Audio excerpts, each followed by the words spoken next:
free trade agreement, geographical shift and supply chains. My name is Alexander Kim, and this is my co-MC, Sonia Harris. Please give Sonia a hand. Thank you. Give us a hand for coming up this early this morning, and it's not raining, right? You're so lucky it's not raining. Nice and sunny. Well, Alex, and it's wonderful to be here with you. I had a chance to come down yesterday from Sacramento, and I was welcomed by rain, which I thought was, not typical for our friends down here in Southern California. Usually it's very sunny here. Yes, yes.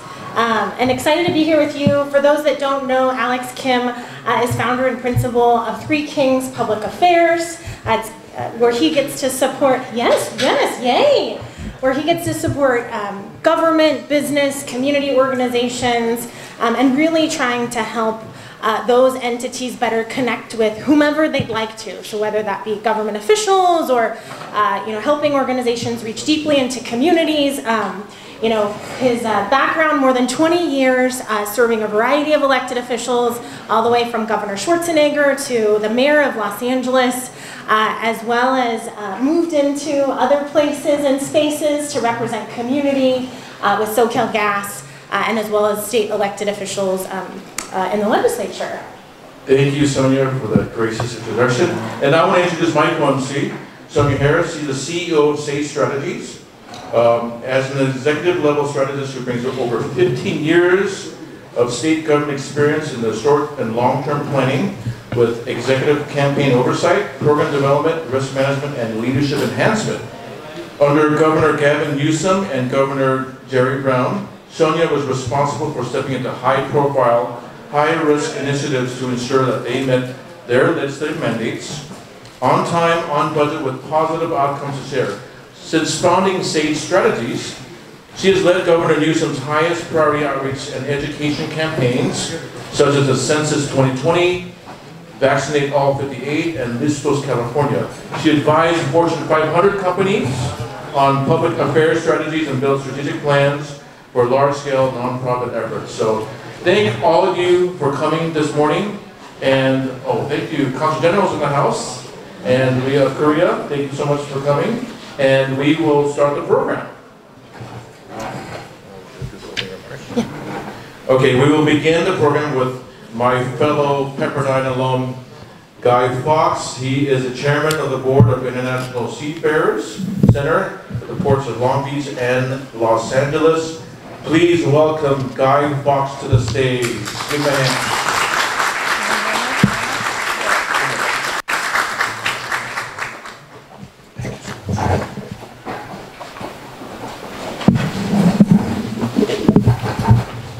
Thank you, Alex.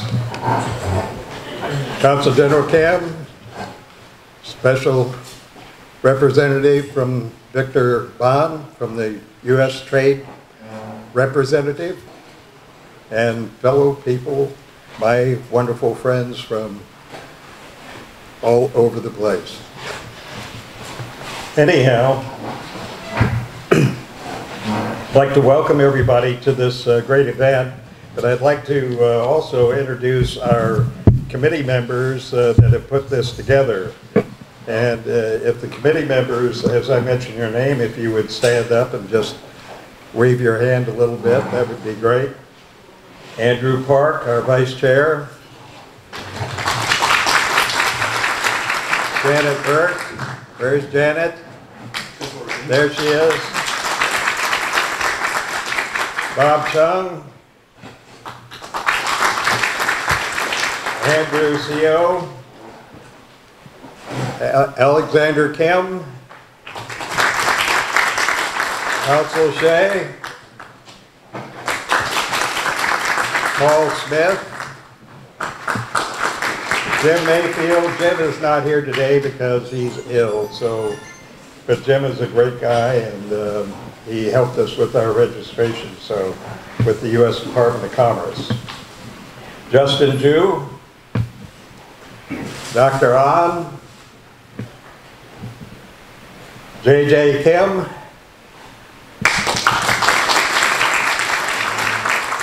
and last but not least, Indy Kim. Indy is still in Korea. He couldn't make it here today, but he had some classes as a professor. So we honor him today as well because he was the founder of our course FTA events, and he and I worked together very diligently on this. In fact, the tie that I have on today is one that Indy gave me as a present, so that's why I'm wearing it. But the free trade agreements, the United States has 14 free trade agreements, but the Chorus FTA is the most significant. And this is it's not only promoted trade between Korea and the USA, but has also created the relationships that will long endure. It's created not only the relationships, but promoted exports for both countries. And that's very important for both of us. It's also protected the international, or the intellectual property rights, which is very critical to all of us. You know, when we're doing business together, that really needs to be protected. But it's also eliminated trade barriers and reduced tariffs. But I think more work has to be done on the tariff reduction so that we can build more business.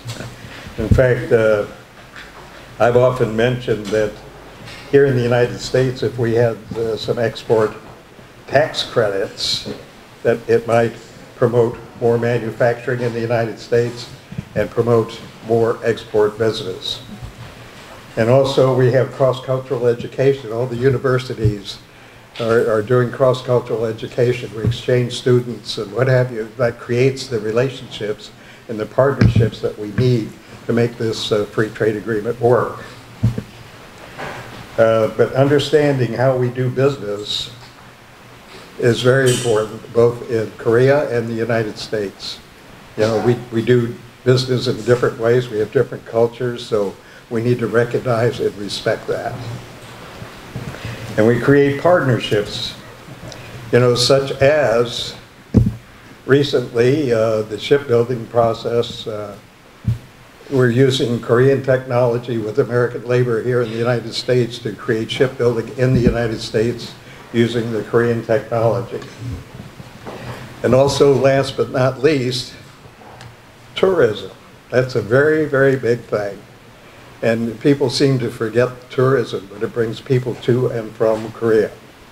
And we think that this is great because we don't need all the visas.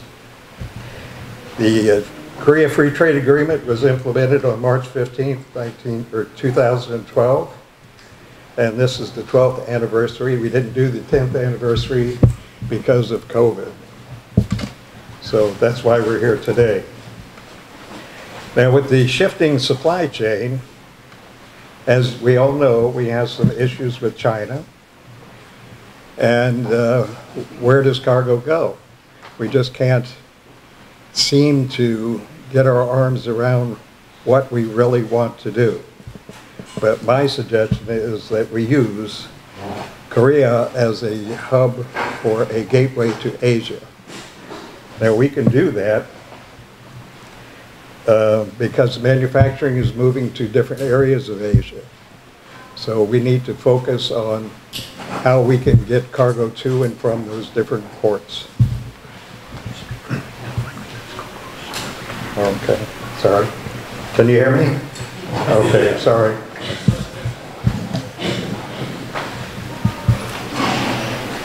So my idea, you know, is to use the port of Busan as a gateway to Asia, and also Incheon Airport, you know, as a gateway for air cargo. Just so happens, I have a good friend that's just been appointed Director General of the Incheon Airport, so we have some connections there in case you need it. Won Sok-yoon is now the Director General of the Incheon Airport. Actually, Won Sok-yoon used to be the Director General of KOTRA here in Los Angeles, and that's where we met. He's a very dynamic guy, so let's take advantage of that connection. And it just makes sense to consider new trade routes. If we have more trade routes, you know, we can make this thing happen, but we have to expand what we have because what we have right now is just not enough. You know, going into Shanghai, you know, they have all these intercoastal vessels that go in there to connect with the motherships. Well, we need to maybe bring that kind of business over to Busan and make that port a little bit more busier than what it is today. We could also use the ports of Los Angeles and Long Beach, you know, as a hub for Central and South America, you know, create vertical integration between Korea, the Central and South America, and Mexico. And I think that this is a great thing to do. Vertical integration is really the way to go on this thing. Now, I won't go into any details on how we're doing all this because our experts will enlighten us on what we want to do today.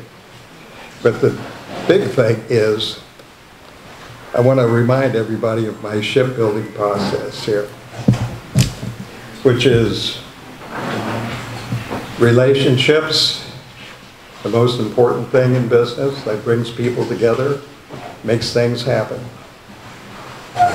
Relationships form partnerships, and partnerships form friendships. And friendships form kinships. And kinships always promote entrepreneurship. But least of all, or last of all, you can't do any of this without leadership. And leadership is what we have here in Southern California. We have the very best leadership in our ports, airports, our community, all of our business associations, and you're all represented here today. You're all leaders, and thank you for being here, and thank you for being leaders in our community. Thank you.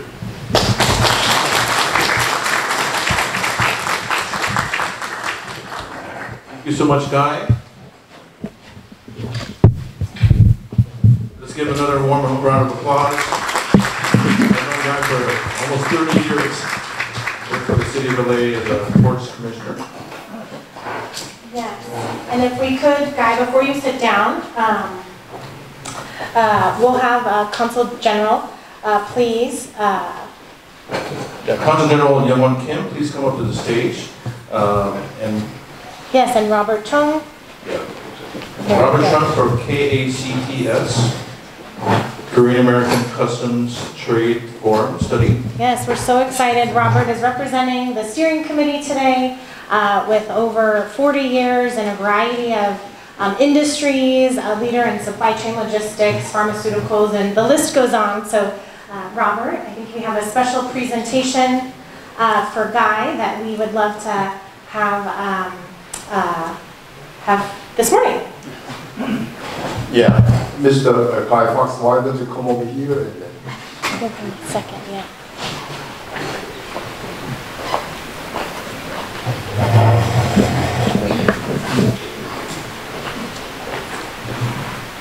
Okay.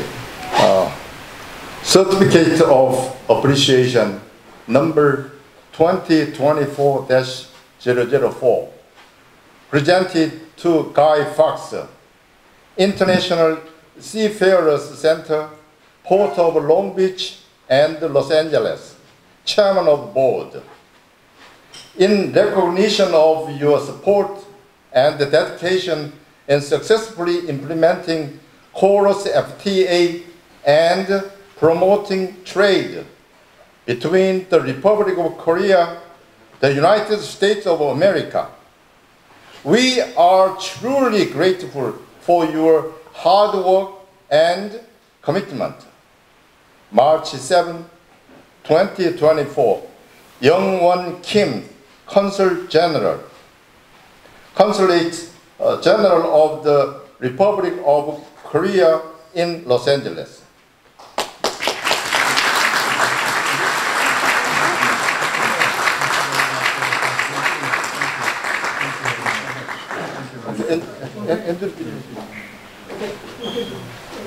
Wow. 엔드류 인증 나오세요.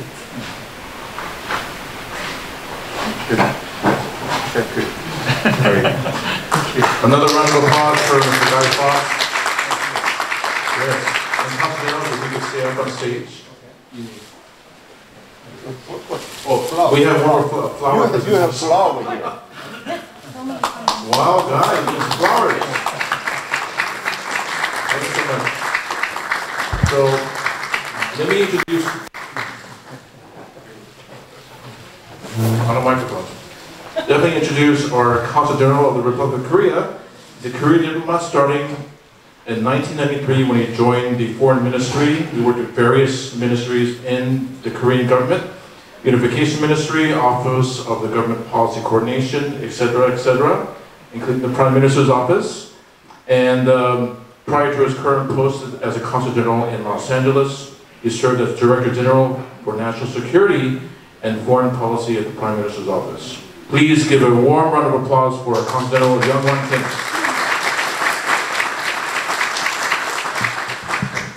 Thank you very much for this larger than life introduction. I'm pretty much honored. I know I'm a little bit late, so I prepared one-page text, but I'm gonna shorten my remarks. And I'll be quick and concise. Please endure me. Good morning, everybody. Thank you for coming in this early morning. I welcome everybody to this meaningful seminar celebrating 12 years of the Chorus FTA. I am personally very much pleased and honored to say a word at the beginning of this significant seminar. In just 8 days, we have the 12th anniversary of the start of Chorus FTA, and for 12 years, our two nations have come a long way. Commemorating this milestone year and day, I want to say just two things. Number one is about what we have achieved with Chorus FTA for 12 years. It increases trade flows, promotes economic growth in our both countries, and strengthens economic reform in Korea, and ensures U.S. strategic position, competitive position in East Asia. Trade volume has expanded nearly 90%, amounting to 187 billion US dollars last year. Now, Korea marks the 6th largest trading partner of the United States. And Korean investment in the United States has more than quadrupled, amounting to 28 billion US dollars in 2022.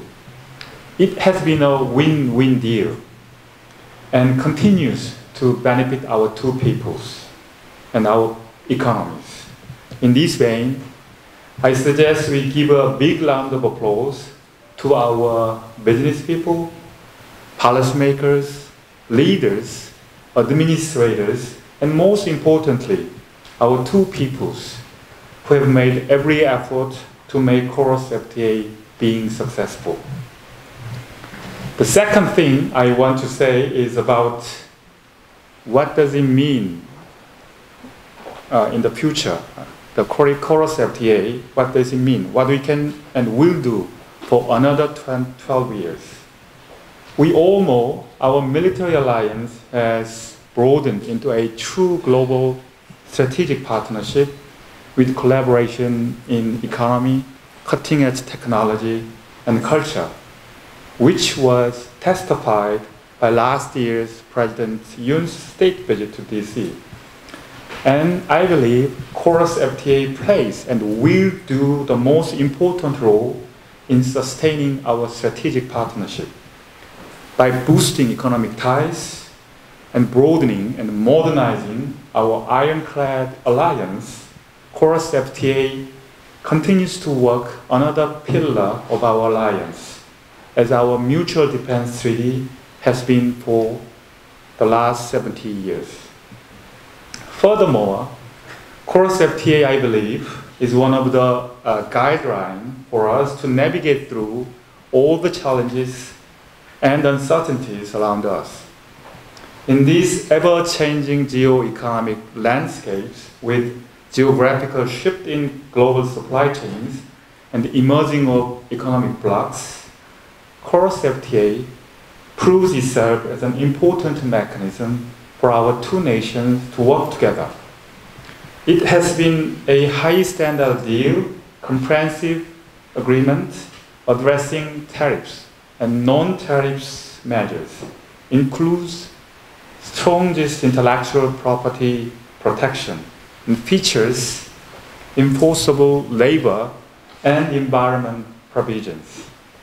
Trade data also show that even as global trade has stagnated during the COVID era, our bilateral trade has consistently improved. With that said, let me finish my remark by thanking again Chairman Guy Fawkes for his commitment to our bilateral business relations, and keynote speaker, Mr. Victor Ban, and presenters and panels for sharing their thoughts and insight with us today. I also thank partners and sponsors for their valuable contribution to this meaningful event. Thank you all very much. Thank you.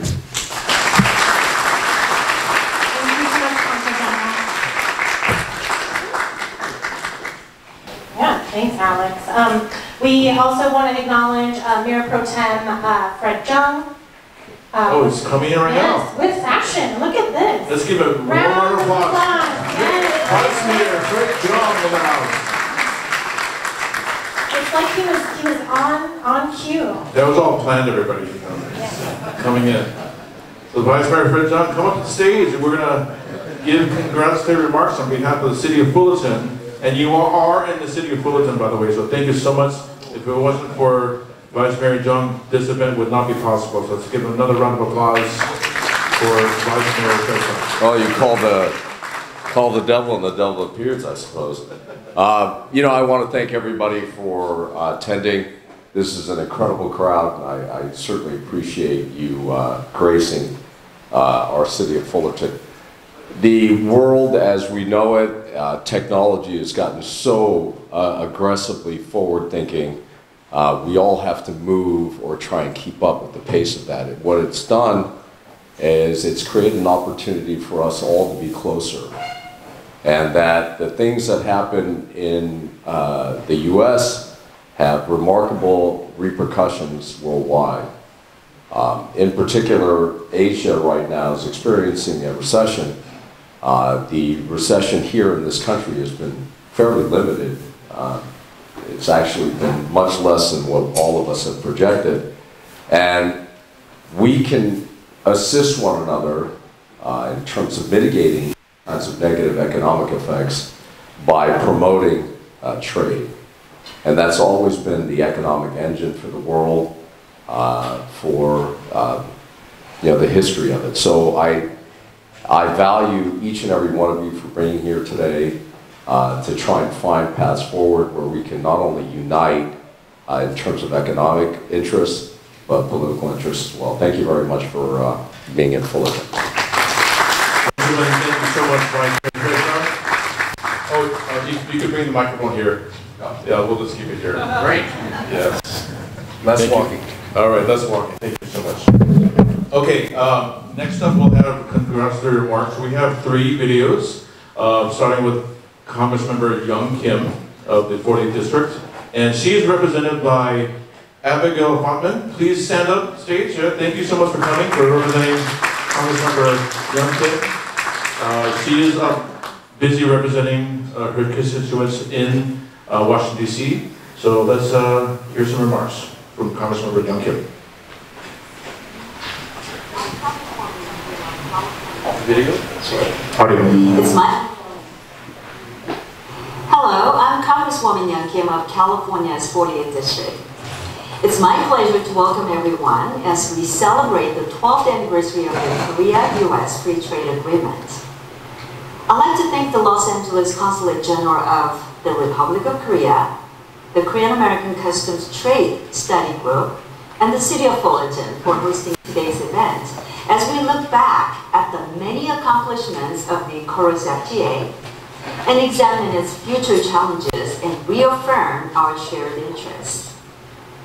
The KORUS FTA is recognized as the gold standard for trade agreements globally, and now in its 12th year, it has greatly strengthened our bilateral economic relationship. However, I'm constantly looking for ways to further enhance and strengthen the US-ROK economic partnership. South Korea is one of our most important allies and is home to a highly skilled and diverse workforce. The United States must treat South Korea like the strong partner it is and leverage the FTA to expand our relationship and benefit both of our countries. Serving as a member of the House Foreign Affairs Committee and as chairwoman of the Subcommittee on the Indo-Pacific, I am proud to work on issues that affect the global economy, and I remain committed to strengthening trade relations between the United States and South Korea.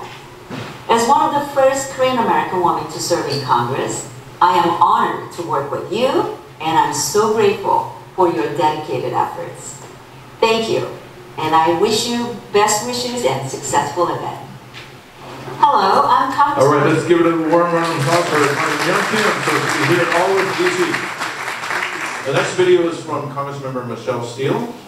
She's also working in DC right now, so she was not able to make it, but she sent a greetings video. And Congressmember Michelle Steele is represented by Senior Deputy Francis Hurd. Francis, thank you so much for coming. So we have both representatives from both congressional houses, and we have a message from Congressmember Steele.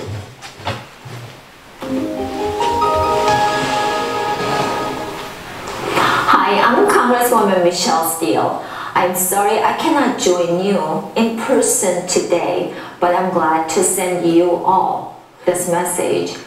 Reflecting on the success of the Korea-US Free Trade Agreement. As a first-generation Korean American representing 50,000 Koreans living and working in California's 45th Congressional District, I know firsthand how important the relationship between these two nations is. Not only is the US-Korea alliance essential to preserving regional stability and democracy, but it is also a source of great economic prosperity for both nations. Korea is one of our largest trading partners, representing over $160 billion in trade activity annually. This is the thanks in part to the KORUS FTA, which took effect in 2012. I am proud to have been an advocate for the agreement when I served as the highest Korean American elected official in the country during my time at the California Board of Equalization. Now, more than a decade later, continuing to build on the success of this agreement is a high priority for me in Congress. As Americans struggle under economic conditions, and as we see the rise of new challenges from foreign adversaries, it is more important than ever that we lean into key alliances such as the one between the US and Korea. If we have learned any lessons in the last few years, it must be the danger of entangling our supply chains too much on adversaries like Chinese Communist Party. Working together, we are delivering a better quality of life and more reliable access to essential goods for both Americans and Koreans. That is the success of KORUS so far. I look forward to continued and growing prosperity for the US and South Korea under this free trade agreement. To those of you who have a part in making this agreement work, thank you. Let us all continue to support the US-Korea relationship and free trade agreements like KORUS that lift everyone up. Thank you very much. All right, let's give it up for Congresswoman Michelle Steele. Okay, we have one more video. It's representing the director, the HQ of Korean Customs Service. So this is from the South Korean side. Ji-hee Lee, the Director General of International Affairs Bureau.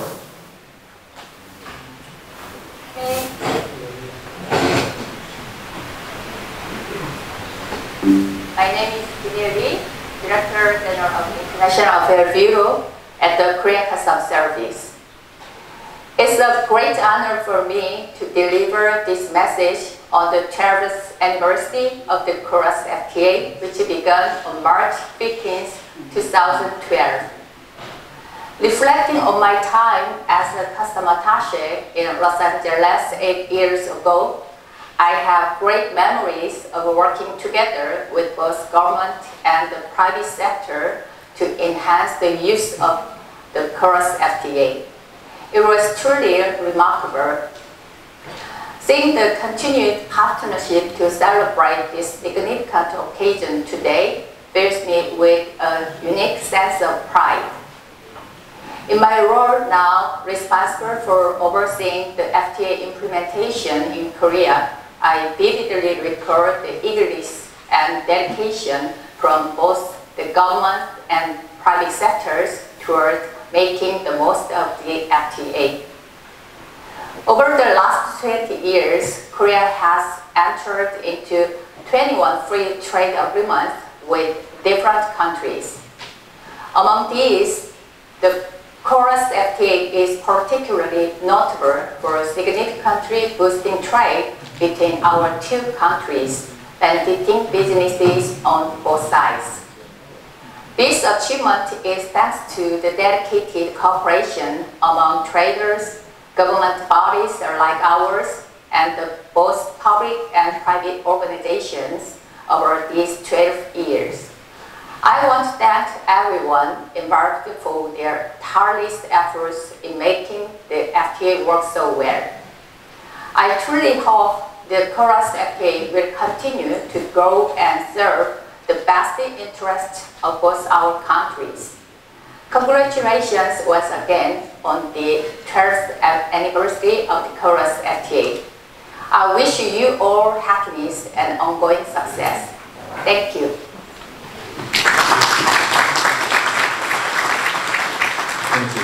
Thank you for that wonderful remarks. And I'd like to call up to the stage. So going back to our local government, we'll represent Doug Chafee, who's the Vice Chairman of the County of Orange. Please give him a warm round of applause. He represents the Port District, including the cities of Brea, Buena Park, Fullerton, right here, La Habra, Placentia, Stanton, and portions of Anaheim. Thank you. Thank you for the introduction. I'm Doug Chafee, Vice Chairman of the Orange County Board of Supervisors, and I'd like to give you a special welcome to Fullerton, my hometown now for more than 70 years. Yeah, I like it here, and so do approximately 30,000 people of Korean ancestry. And so we have great schools, a number of things. I also like to give you a special thank you to the Korean community for helping establish the Korean War Memorial that's just 2 miles away from here, where the names of all of the American soldiers that died in the Korean War are described. So thank you for bringing that here. It's a beautiful memorial. If you have a chance before you leave town, have a look at it. I think you'll enjoy it. So I'm very honored to be here. Since the 1970s, Korean American businesses have been opening in Orange County. And now Orange County prides itself on being the home of the second largest Korean population in the United States. In my district, in the city of Buena Park, we have thousands of Korean businesses sponsoring food, entertainment, retail, beauty, and pharmaceutical businesses. In fact, recently, we created a Koreatown in the city of Buena Park. I was pleased to be part of that ribbon cutting. There's also another Koreatown in Orange County in the city of Garden Grove. So we also have a sister city called Yongin. And when I was mayor of Fullerton some years ago, I was privileged to join the Sister City Association and tour much of Korea. It was very interesting. The local Sister City Association provided us with a bus, among other things. It took us in many places, including Yongin, where we went through the Samsung plant. And it also included a visit to the demilitarized zone, including Panmunjom. It is a special, interesting place. And I was privileged to go into that building that sits right on the boundary line between North and South. It's a fascinating story, and indeed the times that we spent together during that war have begun the beginning of the relationship that we have here and how much we supported ourselves back then and still today, and it's growing. So in the years since the Korea-U.S. Free Trade Agreement was passed, we've seen the popularity of Korean music, food, and beauty expand in Orange County. And we talked about businesses, but it's more than that. It's the cultural ties that bring us together to help establish those relationships that promote business, among other things. So we have great Korean cuisine. I remember being introduced in Korea to something called kimchi. And it comes in many varieties, and it's very healthy, and it makes you strong. Now, Costco, not far from here, you get all the kimchi you want right there. So the Korean beauty industry, for example, with its innovative products and focus on skincare, has revolutionized the way Americans approach beauty and self-care. And then there we have the Korean automakers such as Hyundai and Kia. They've become significant players in the American automobile market through their innovative designs, advanced technology, and competitive pricing. So I'd like to say thank you to our hosts, the Korean American Customs and Trade Study Forum, also known as KAX, and the Consul General, Young-Won Kim, of the Consulate of the Republic of Korea in Los Angeles, and Mayor Pro Tem Fred Young, who made a very splashy intro recently, and the Board of International Seafarers, Center Ports of Long Beach and Los Angeles, for bringing us here to celebrate this important anniversary together.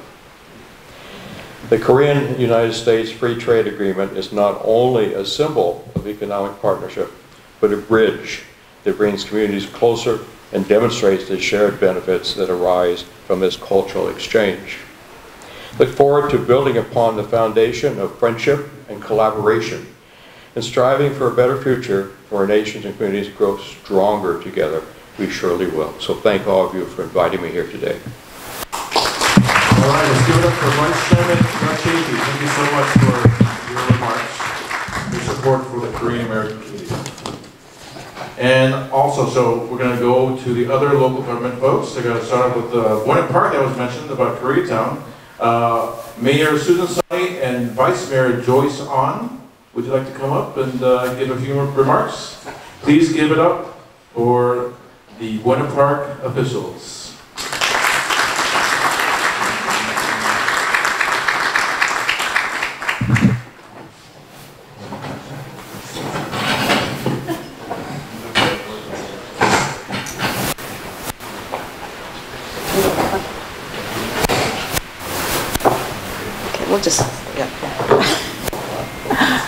Good morning. It's really nice to be here. We were so excited when we were able to designate a portion of Beach Boulevard, Buena Park, as Koreatown, and I saw some of your faces there. My vice mayor and I are planning a trip. We're leaving next week on Wednesday to go to Seoul, and we're very much looking forward to that.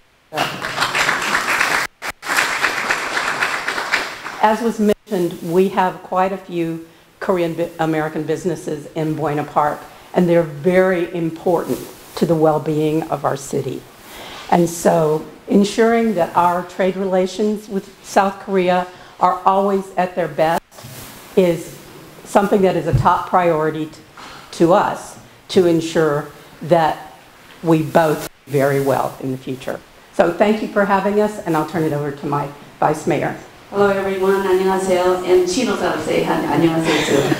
Our mayor is learning Korean, and say hello. 안녕하세요.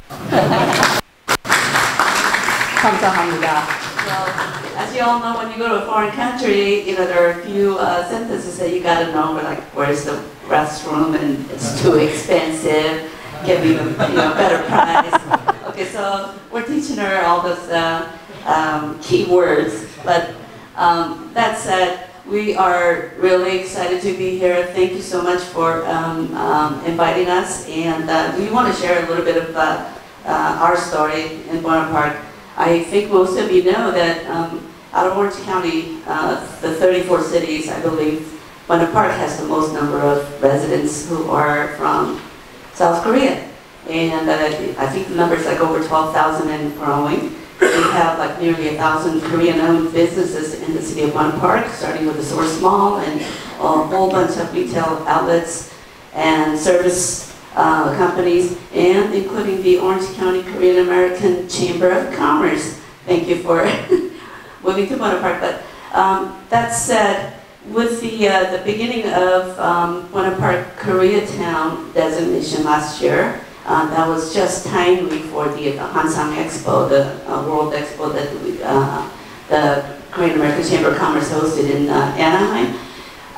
We are actually, we have a big plan to develop our economic status, our city, and work with the key businesses who can bring the level up and heighten the cultural exchange opportunities that we have, and also to grow that interest level and the relationship in the next generation to come. So as our mayor had indicated, we are going to go to Korea, to our sister city Seongbuk-gu, and our newly found friendship city. We are doing the agreement signing in Ansan next week. And that said, this is like the first time, sorry, I'm kind of going to give you a little bit more details. I know you meant 2 minutes, but thank you, Alex, for your patience. We are taking the most number of our high school kids with us, with our delegation. That's like 8 high school kids. And the principal and assistant principal will be also joining us, their chaperone. We would like to grow that number. And we would like to really, encourage other cities to get into that foreign student exchange, the cultural exchange experience. The kids that have previously went to Korea, they all have nothing but positive things to say about that experience, to visiting a foreign country. And we would like to see if there's any interest. Please talk to us afterwards, and we would love to have your participation in sponsoring some kids and so on. So thank you so much, and good luck with the rest of the event.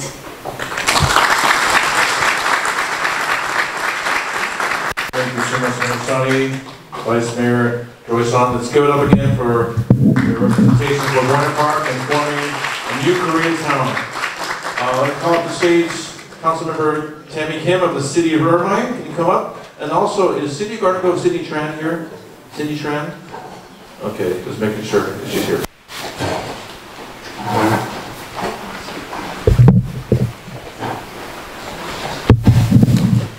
Welcome everyone. I was not expecting to speak here today, but thank you so much for the warm invitation. And on behalf of the City of Irvine, we are greatly pleased and honored to be here. Joyce-Ann, I love you so much, but Buena Park has the highest percentage of Koreans per capita in all of Orange County, but Irvine has the most number of people with 50,000 Korean residents, and Fullerton District 1 has the highest density of Koreans in all of Orange County. But it goes to show that these 3 cities have a strategic important role when it comes to the U.S.-Korean Free Trade Alliance. Our municipalities have all greatly benefited from this relationship. Our economies have greatly benefited, and our community has greatly benefited as a result of the added diversity and the contribution that Koreans and Korean businesses have made in all of the cities and throughout Orange County. So thank you very much. I'll give my time back that Joyce took. So thank you very much, and have a successful day. Bye-bye. Kim, Councilmember Kim. Also, I want to recognize Yvette Kim, Chief of Staff. Raise your hand. There you go. That's Chief of Staff for Councilmember Kim as well. Friendly competition between different cities. Don't you love it? Like, I have the most number of Koreans in my city. That's great. Wonderful. I know we had also, once again, City of Garden Grove Mayor Pro Tem Cindy Tran. Is she in the house here? If not, oh, yes, I see you. I want to recognize also Charles Kim. We do have a portion where we recognize all other officials, but definitely Charles Kim, representing California State Senator Dave Min. Charles Kim, thank you so much. Thank you, Ed. We're all former staffers, so we understand the important recognition. So we will recognize the other officials in the middle of the program. Calling up to the stage, Edward Son, President of the Overseas Korea Traders Association, or OCTA, of LA. Please give it up for Edward Son, good friend of mine. They have chapters all over the world representing traders representing Korea. Thank you, Alex. Good morning, ladies and gentlemen. I guess I'm the last one, and everybody said great things. What my AI chatbot told me to say. But I would like to share a few words. I am honored to stand before you today as Edward Son. I am the 24th President of World OCTA LA, Overseas Korean Traders Associations. World OCTA is a global organization with over 30,000 members across 70 countries, engaging in import and export trading.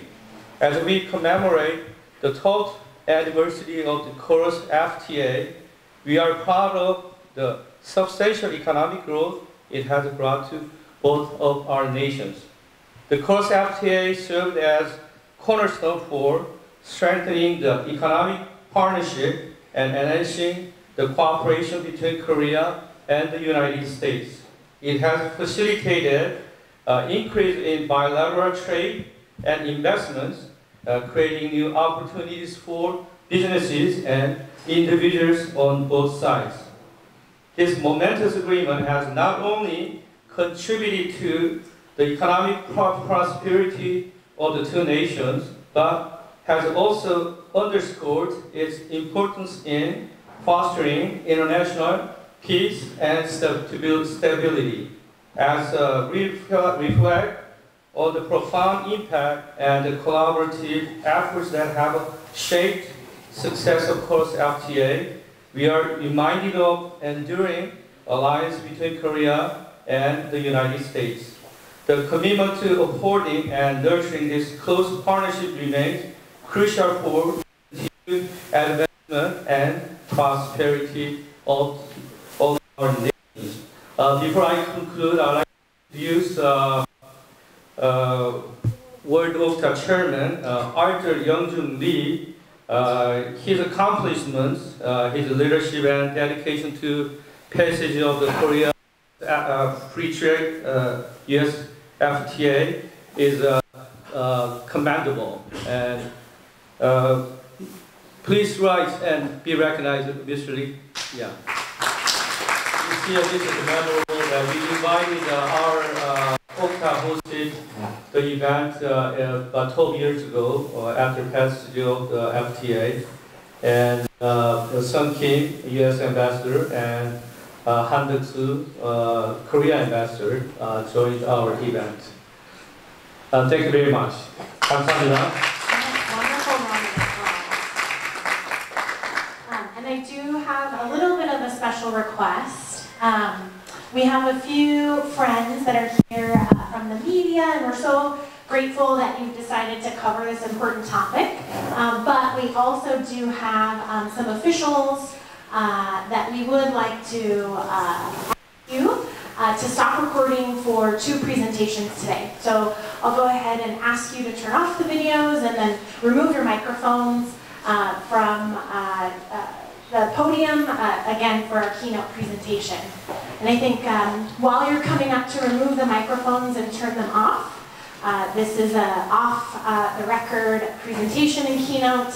Alex, I think we've got some special guests here. Yes, so we'll be mentioning VIPs all throughout the event, so I just want to begin and thank thank the attendance of folks. I mentioned Cindy Shannon from Mayor Pro Tem of City Garden Grove. Thank you so much for coming. Also, we have Mike Hong, who's the Deputy Director for COTRA, Korea Trade Promotion LA. Mike, there you go, wave your hand. Thank you for coming, for representing COTRA. And also So-Won Kim, also from COTRA LA. As our manager there. Michael representing Gyeongham LA office, director of Gyeongham, Michael and Younga Lee as a representative director. Paul Smith from the US SBA. Paul, where are you at? There you are, wave your hand. Thank you so much for coming. And I think we have Tan Nguyen. Is Tan Nguyen in the house here? He is the chairman of the board for the Orange County Transportation Authority. Also one of our organizers, Hye-Jun An, representing the U.S. Food and Drug Administration. Please wave your hand if you're here. She's organizing. And okay, a couple other folks. Okay, Richard Swanson from the U.S. Commercial Service. She'll be coming up on stage. Thank you so much as a senior advisor there. We have Ryan Neeson, the San Bernardino County Economic Development, the manager. So we have someone from the Inland Empire there, great. And City of Glendale, Soa Vong. City of Glendale, where are you at, Soa?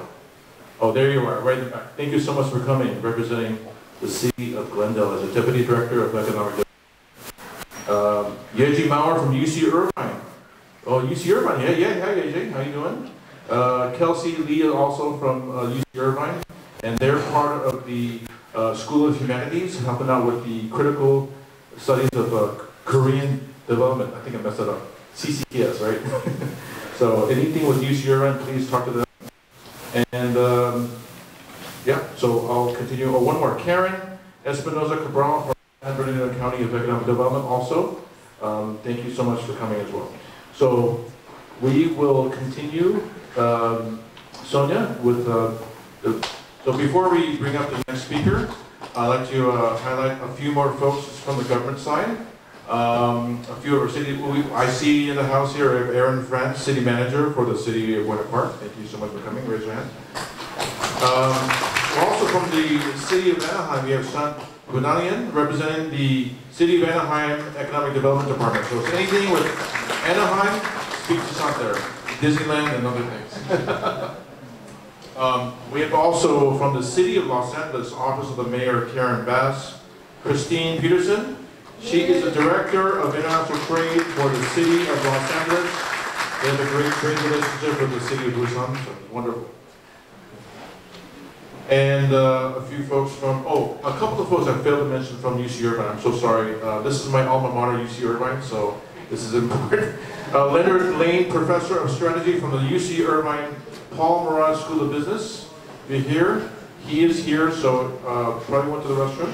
And also from Chapman University, Robert Cup, the Director of the Asia Pacific Institute.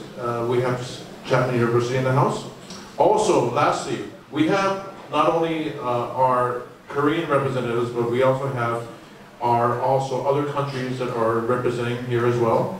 So let me begin with a couple of folks from the People's Republic of China, Consul General's Office, Fei Lu and Francis He. All right, they're here. I know they're here somewhere.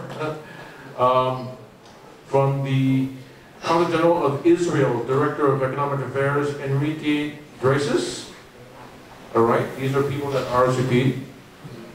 And from the Consul General of Japan, we have Naoshige Aoshima, also here. Oh, there you go, right in the back. Thank you so much. Thank you very much, at the consul. And we have a lot of folks from Thailand. So who likes Thailand? We have, starting here from the Itakorn Shrita Savit, the Council of Economic, there you go. We go way back, there you go. Thank you so much for coming. Also, Taksina Wararat, the assistant to the council from Thailand. And just a few more here. And we have the Taksina, or oh, I just said that already, and the Jira Yut Sonchai, also consul for the Royal Thai Consulate. And I think that's it. We have a couple from the Thai trades that are Nirwat, Hansawar, and Nakawan Pratsayakit. Forgive me for the pronunciation if I pronounce it wrong. Thank you so much. Representing Thailand. Thank you so much. Okay. I have some other special guests, so stay tuned. We'll have Senator Bezonia. Hey, thank you, Alex. Oh my goodness, I don't know about you, but it was pretty amazing to see both presidents in the photo, so thank you, Council. I had a chance to actually see that in person, and I have to say, with having a parent that a parent that immigrated from Gwangju, and then my father that grew up in Minnesota, it was so fun to see sort of the representation of family ties there at the White House, and I think just shows guys' earlier comments how friendship between both countries really can produce things like this, but really continue to strengthen those bonds and take advantage of that opportunity. And of course, for those that may not know, last year Senator Min, among other state legislators, had a chance to bring Ambassador Tai here to California, and it was so incredible to hear her talk about the work that you do day in and day out to make sure that our businesses are protected, of course, but also really get to seize the moment to continue to grow and contribute. With that, I would love to bring up Consul. Oh, yes. I have been asked to let everyone have a break. 10 minutes. So before we bring up Consul Chip, please get some more refreshments that we have in the back. Please feel free to use the facilities. What about today's, celebration? The free trade agreement brings everybody together. We create vertical integration with this Korean free trade agreement. We bring networking together, we bring business together, we bring trust and confidence together. That's what it's all about. Making things happen. We want to change things around, with the supply chain so that Korea is a dominant force in the supply chain. And I think we can make that happen if everybody works together and make it work. 3 minutes. 3 minutes, take your seats. How has the Korea's FDA influenced the investment flows between two countries? Please. Well, the investment flow, probably has a lot to do with tourism and business. It creates the partnerships and the relationships which creates the economy. And you can't have that without it. But we have great leadership as well. That's what makes it all happen. Is there any specific sectors or industry that shows the growth, big growth after the Korea's FDA has been made? Well, of course, we have the automobile industry, which is very big. And of course, Hyundai has really improved on their automobiles. In fact, they've made the American market wake up and take notice of the Korean automobiles because of the quality and luxury of the vehicles, and it just makes a big difference. There again, it creates the trust and confidence.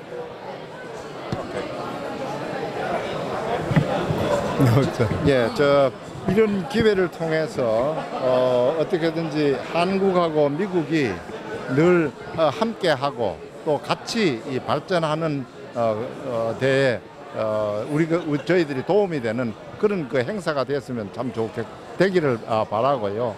앞으로도 한국과 미국이 늘 같이 협력해서 나가는 그런 이 하나의 대표적인 행사 중에 하나가 되도록 그렇게 바라보고 기대합니다. 상업적인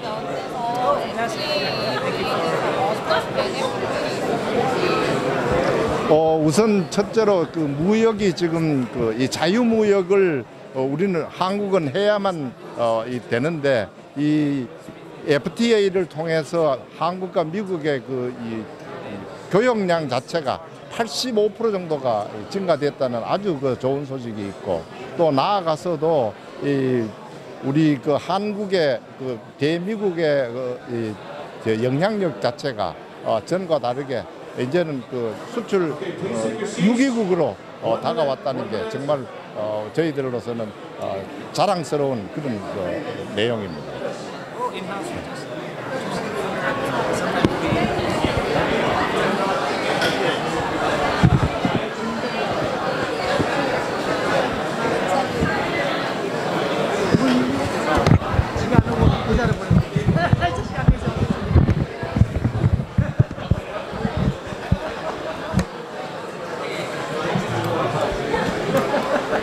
Okay, please take your seats. We're going to start right now. Can I bring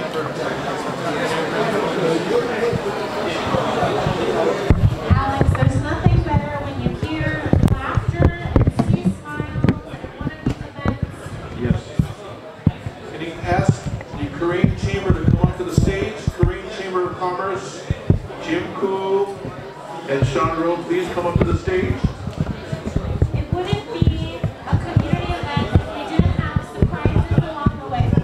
Everyone, please take your seats. I know you're all networking. We'll do that after lunchtime, so please take your seats. We're a little behind schedule. If you could please take your seats. We are going to start with a special presentation from the World Korea Business Convention.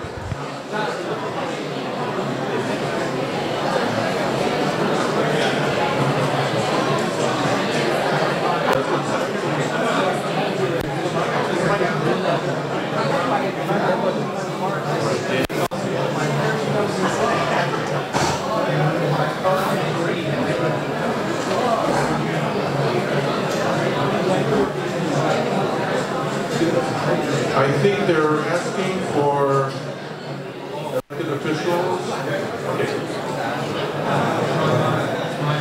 Okay. We're going to start right now. We have a special presentation.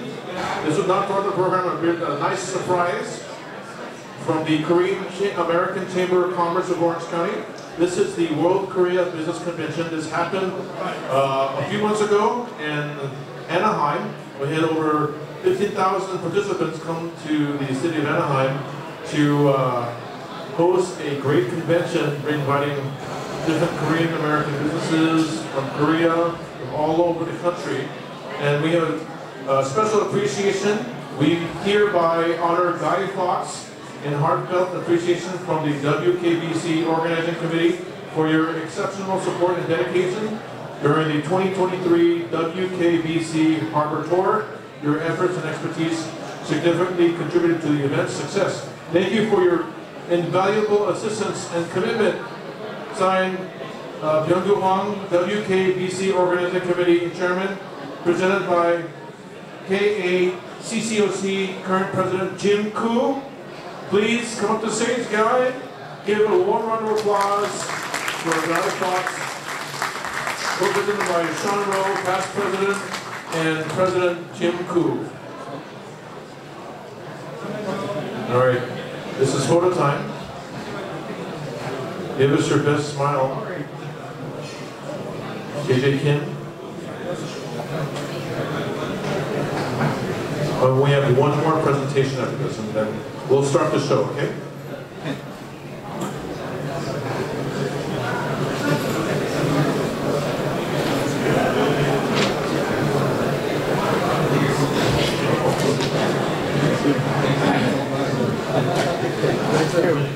Current president.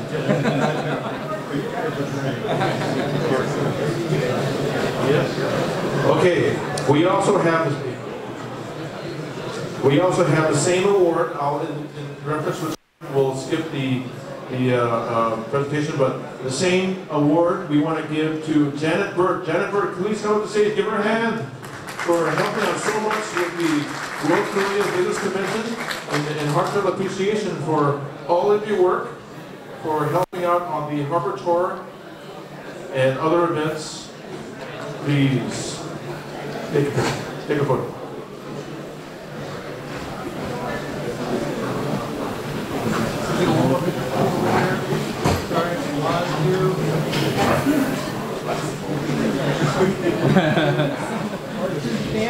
Okay, great photos on over. Okay, before we begin, I have a couple more announcements. We want to also recognize Bill Edwards, Chairman of the District Export Council, and Romney Rivera-Franco, Chair of Media and Entertainment for the District Export Council. Thank you so much. All right. Okay, I want to hand this over to Sonia. Okay, thank you, Alex.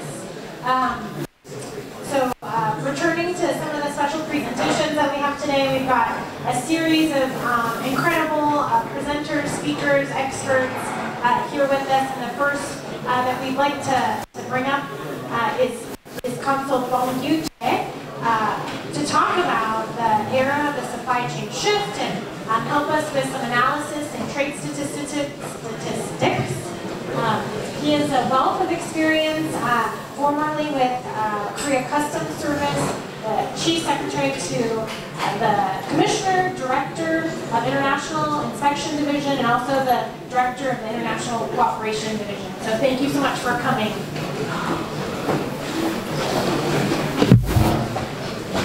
Hello, good morning, everyone.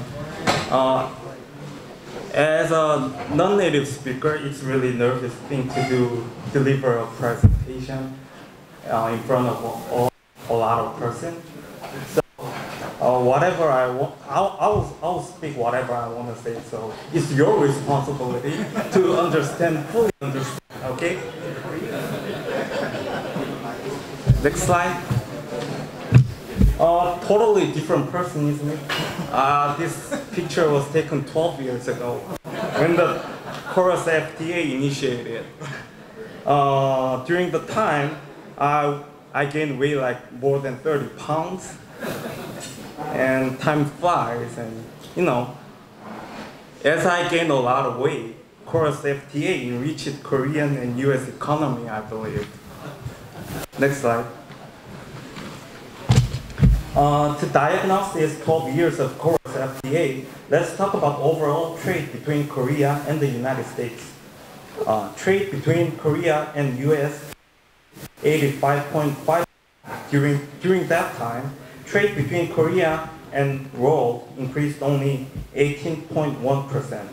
In fact, trade volume of South Korea was $1,415 billion in 2022, and it was decreased in 2023. But for the uniformity of the analysis, I will use the most current statistics of year 2023 from now on.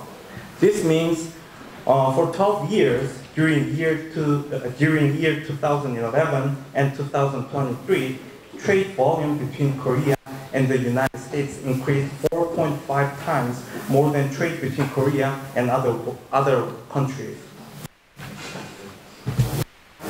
Let's see the trade statistics of the United States.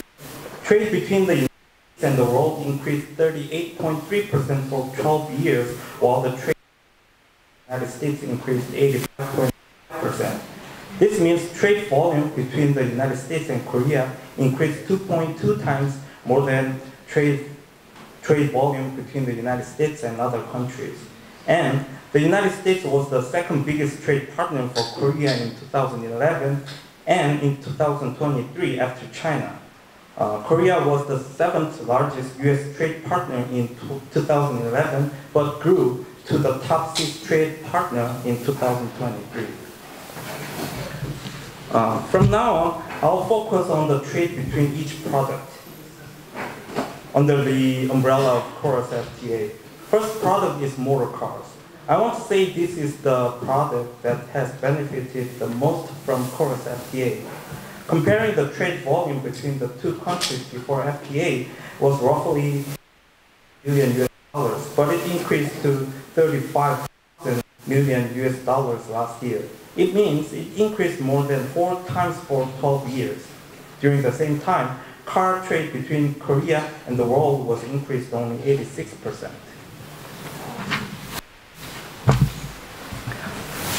Let me see the electric batteries. It increased roughly 1,000% for 12 years between Korea and the United States, while it increased only 246% between Korea and the world during the same time period.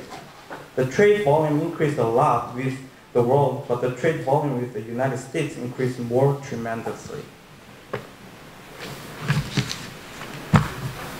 Let me see a little bit more in detail about battery industry. The strategic asset product in the era of supply chain crisis, lithium-ion battery. It increased 868% for 12 years between Korea and the United States, while it increased 522% between Korea and the world during the same time. From here to following 4 pages, I will show you a trade in the industry of semiconductor, which is the most important industry sector in national strategic asset. I mean, key industry in the era of supply chain crisis. Let me show you a semiconductor in a whole first. Trade volume between Korea and the United States decreased 34% for 12 years, while the trade between Korea and the world increased 112% for 12 years. That is weird to show you all. I felt the same way and I analyzed this phenomenon in detail as follows. Let's see a trade in the product of semiconductor memories. It also decreased between Korea and the United States for 89% during Korea's FTA time, while it increased 124% between Korea and the world. And here is the trade statistics in semiconductor processors and controllers. You can see a similar trend of slight increase, steady state of trade volume between Korea and the United States for 12 years, while it increased 89% between Korea and the world at the same time.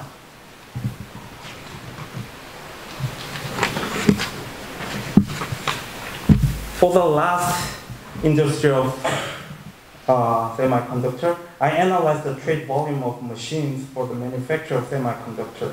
It is increased 58% between Korea and the United States during FTA time period, while the volume was increased much higher between Korea and the world. I was troubled when I saw this trade phenomenon at the first time.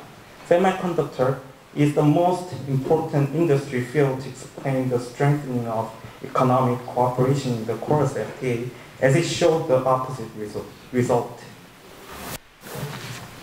So, how can you or I explain the trade decrease comparatively between Korea and the United States in semiconductor industry?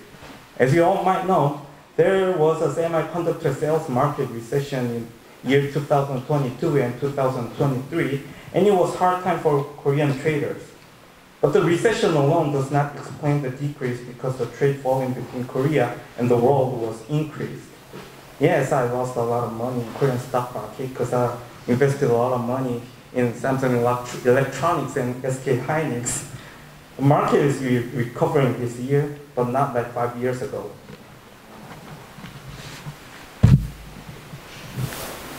At this time, I want to say and point out orally some words regarding supply chain shift, as Victor Ban delivered great presentation. The paradigm of supply chain has changed since the pandemic. As you all might suffer, there was a huge logistics delay occurred in West Coast ports in the time of pandemic in the United States. Because of the issue, the supply chain crisis changed global supply chain management strategy from efficiency to sustainability. In this regard, reshoring, nearshoring, or friendshoring strategy became familiar to us, and actions from United States government activated like the IRA, CHIPS Act, etc.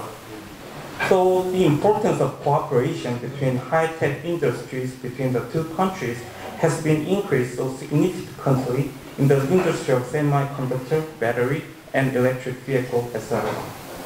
And before move on to other statistics, I want to emphasize that FTA is the only trade agreement for combined with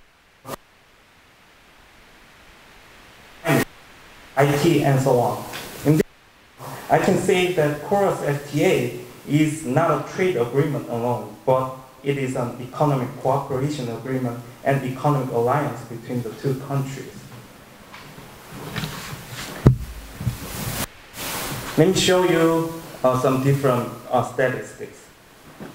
Its current investment status between the two countries to resolve the difficulties of explanation in the phenomenon of trade decrease in semiconductor industry between Korea and the US.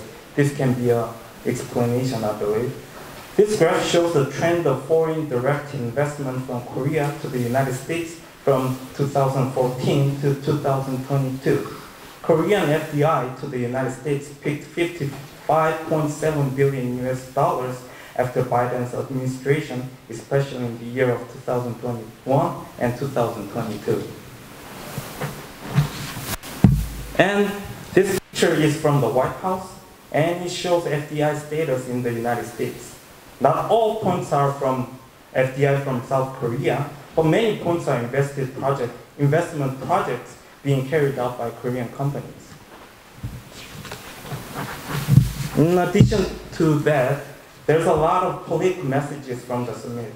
This picture is Samsung Electronics Semiconductor Facility visit after Korea-US Summit in 2022 that was held in Seoul. And this one is Hyundai Motor announcement of $5.5 billion to the United States after Korea-US Summit in 2022. Here are the list of main sector states, including Samsung Electronics, Hyundai Motors, and LG, and so on.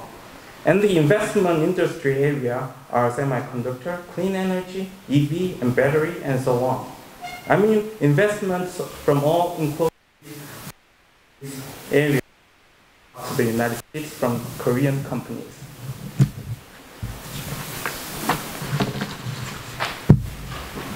Let me briefly conclude my presentation with short conclusion in this page.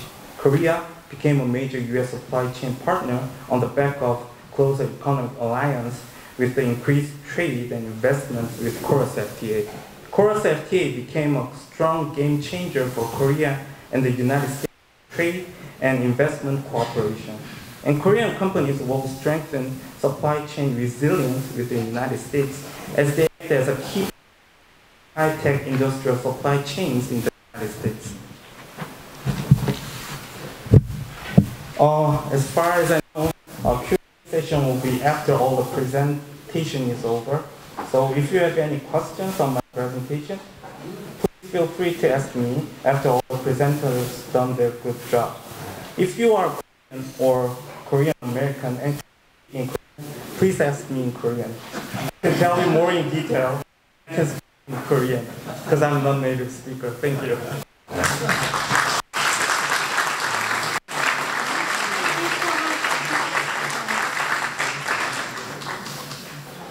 Next, we have another special guest. And we have a few more speakers, but I know they're brief because lunchtime is coming soon as well. So we all know. So next up to stage, my good friend, Dr. Noel Hatsugaba. He is the Chief Operating Officer for the Port of Long Beach. And he is also, his wife is Korean American. So she knows a lot about Korea. And go ahead. Thank you very much. Good afternoon, everyone. 안녕하세요. Thank you. The Port of Long Beach is proud to be here. And I want to personally thank Guy Fawkes, my dear friend, who was behind this and to put this on along with his vice chair and the secretary. You know, every time the trade community comes together, it feels like a family reunion, doesn't it? And if Guy Fawkes and Alex Kim are involved, it definitely feels like a family reunion. So it's great to be back home.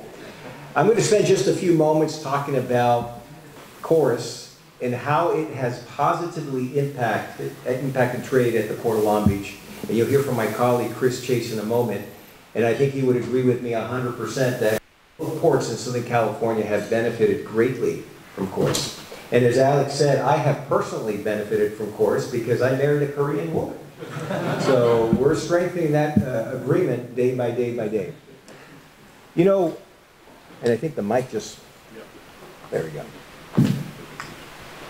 Perfect, thank you. Can you all hear me? All right. Let me start from the beginning. No, I'm just kidding.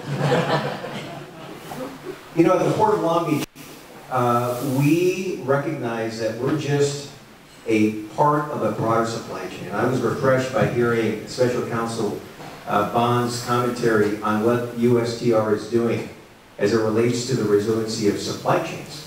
All of us survived the supply chain crisis that was triggered by the once-in-a-generation pandemic.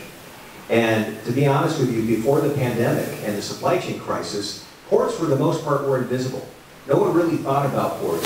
You go to the store and buy a product that said made in China or made in Vietnam, made in Korea, and no one would really think about how that product got here. Maggie, thank you very much for showing us how that product gets here. But the supply chain crisis changed all of that. Because during the pandemic and during the supply chain crisis, folks would go to Home Depot, they would go to Target, they would go to the store shelves and they would see that they were bare. And anytime someone asked, hey, where's that product? When is it coming? You know what the store clerk would say? It's stuck somewhere in the ports. So ports went from being invisible to being infamous. And everyone was blaming ports like ours for why they were not being able to buy their product. But all of a sudden, ports became important. And that's the reason why when we had 109 ships at anchor at the ports of LA and Long Beach, because there was literal gridlock. The warehouses were full, the terminals were full, and for that reason, there were ships on the water that were waiting to access a berth. The ships were serving as warehouses. There was no place for those containers to go. We had a lack of truck power, we had a lack of truck drivers, the warehouses could not accommodate more. And so all of a sudden, that thrust ports like ours into the spotlight, like never before. And like Special Counsel Bond said, we were getting a lot of headlines, but for the wrong reason. But thankfully, over the last couple of years, all the attention placed on ports has motivated the Congress and the federal government and the state of California and our municipalities to really recognize the important role that ports play. And that is the reason why over the last couple of years, we have both, the ports of LA and Long Beach have benefited greatly from all of these historic grant programs, both at the state and federal government level. Whether it's the bipartisan infrastructure law, the Inflation Reduction Act, the goods movement package that was authorized by Governor Newsom a couple of years ago, all of those investments are going to make sure that ports like ours are resilient, we're agile, we're sustainable. So let me spend a few moments telling you about how we're doing that. At the Port of Long Beach, we have the distinction, the proud distinction of being the world's first green port. It was a very bold declaration back in 2005 when our then Harbor Commission said, we're going to be a green port. And there were a lot of doubters and skeptics who said, possible, you're a port, you're supposed to be dirty. But since that time, in collaboration with the Port of Los Angeles, we're now on our second update of the Clean Air Action Plan. And within our site, we have zero emissions cargo handling equipment by the year 2030, zero emissions trucks by the year 2035. And a lot of the funding that we've received in recent years is going to help us make that transition. But here's the best part. As we clean up our ports, we improve the quality of life for our communities through good paying jobs by decarbonizing and improving air emissions. You know what we're also doing? We're collaborating with ports around the globe. We're proud to have a sister port relationship with the Port of Busan. That's Korea's largest port. And not only have we seen trade between our respective ports grow dramatically, you saw from Consul Che a few moments ago how he tracked trade between the U.S. and Korea over the last 12 years to the tune of 86%. Our ports have benefited greatly from that. In fact, today, Korea is our second largest trade partner for exports and our third largest trade partner for imports. That would not have been possible without ports. So let's give ports a hand.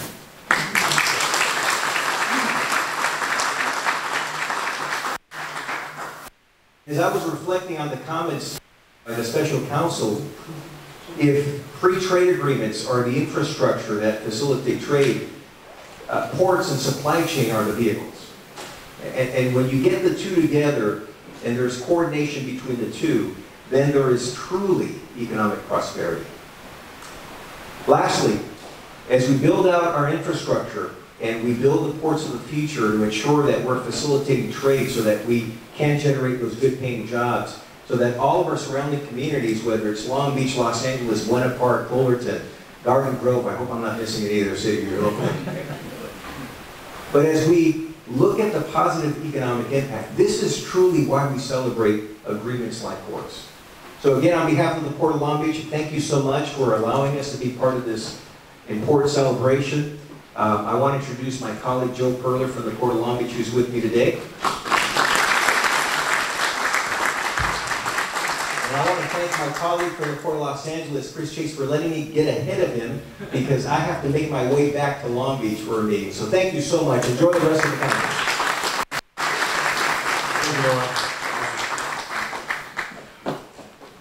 Thank you again. Look at that. See, family knows when they're ready to come up. So with that, I know he's already mentioned Chris Chase, the Assistant Director for Marketing for the Port of Los Angeles. We did have Marisela Caraballo de Ruggiero, the Director of Trade Development, who was scheduled to be here but had to step away. So, you know, really appreciate all that you do in the container industry and sort of cruise and supply chain and all the things. Especially also with cargo and rail relationships. So Chris, please.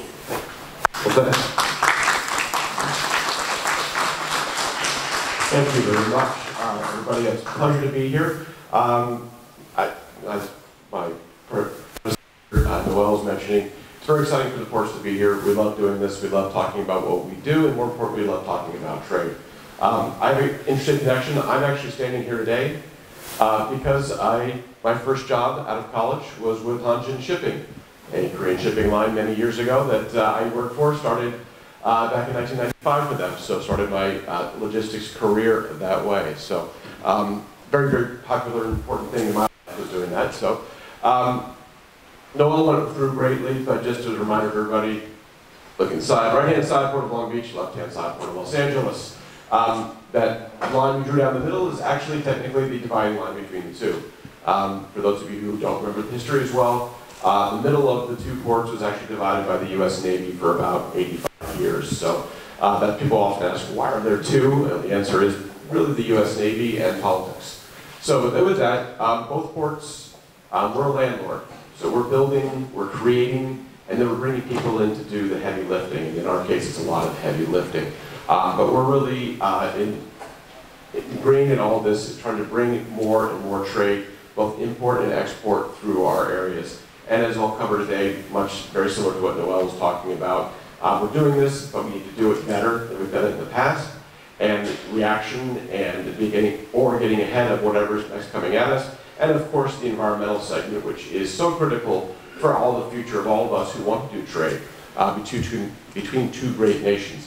One thing that we talk about here is much in the same way that actually LAX, our big airport, works, is people begin and end their journeys here in Los Angeles and Long Beach. We're not a hub port, we're not a hub airport type of thing. We expect people begin and end. And that creates a different type of model versus a lot of other places around the world where you're just transferring between ships. It's a little different here because almost everything, well, over 99% of all the cargo that comes in or leaves Los Angeles either comes in by a truck or a train. And so that's a big part of this. So, next slide. And we do like to throw out why we're so important, and we do touch a lot of parts of this area. And we, of course, are one of the biggest employers here in Southern California and in the whole nation. We like to say we're actually bigger than the movie industry, which is hard for people to understand, especially if you talk around the world. But we are a big, big part of that. You can see there's lots of jobs created here, both locally and throughout the country. And from when we do go to DC, trying to get, as Noel mentioned, ports were invisible for many years. We try to use that stat. Things that come through the two ports here touch every single congressional district. We try to get traction with that, because that obviously says it's not just what's local to me, it is the whole system and the whole area in which we're working. Next slide there.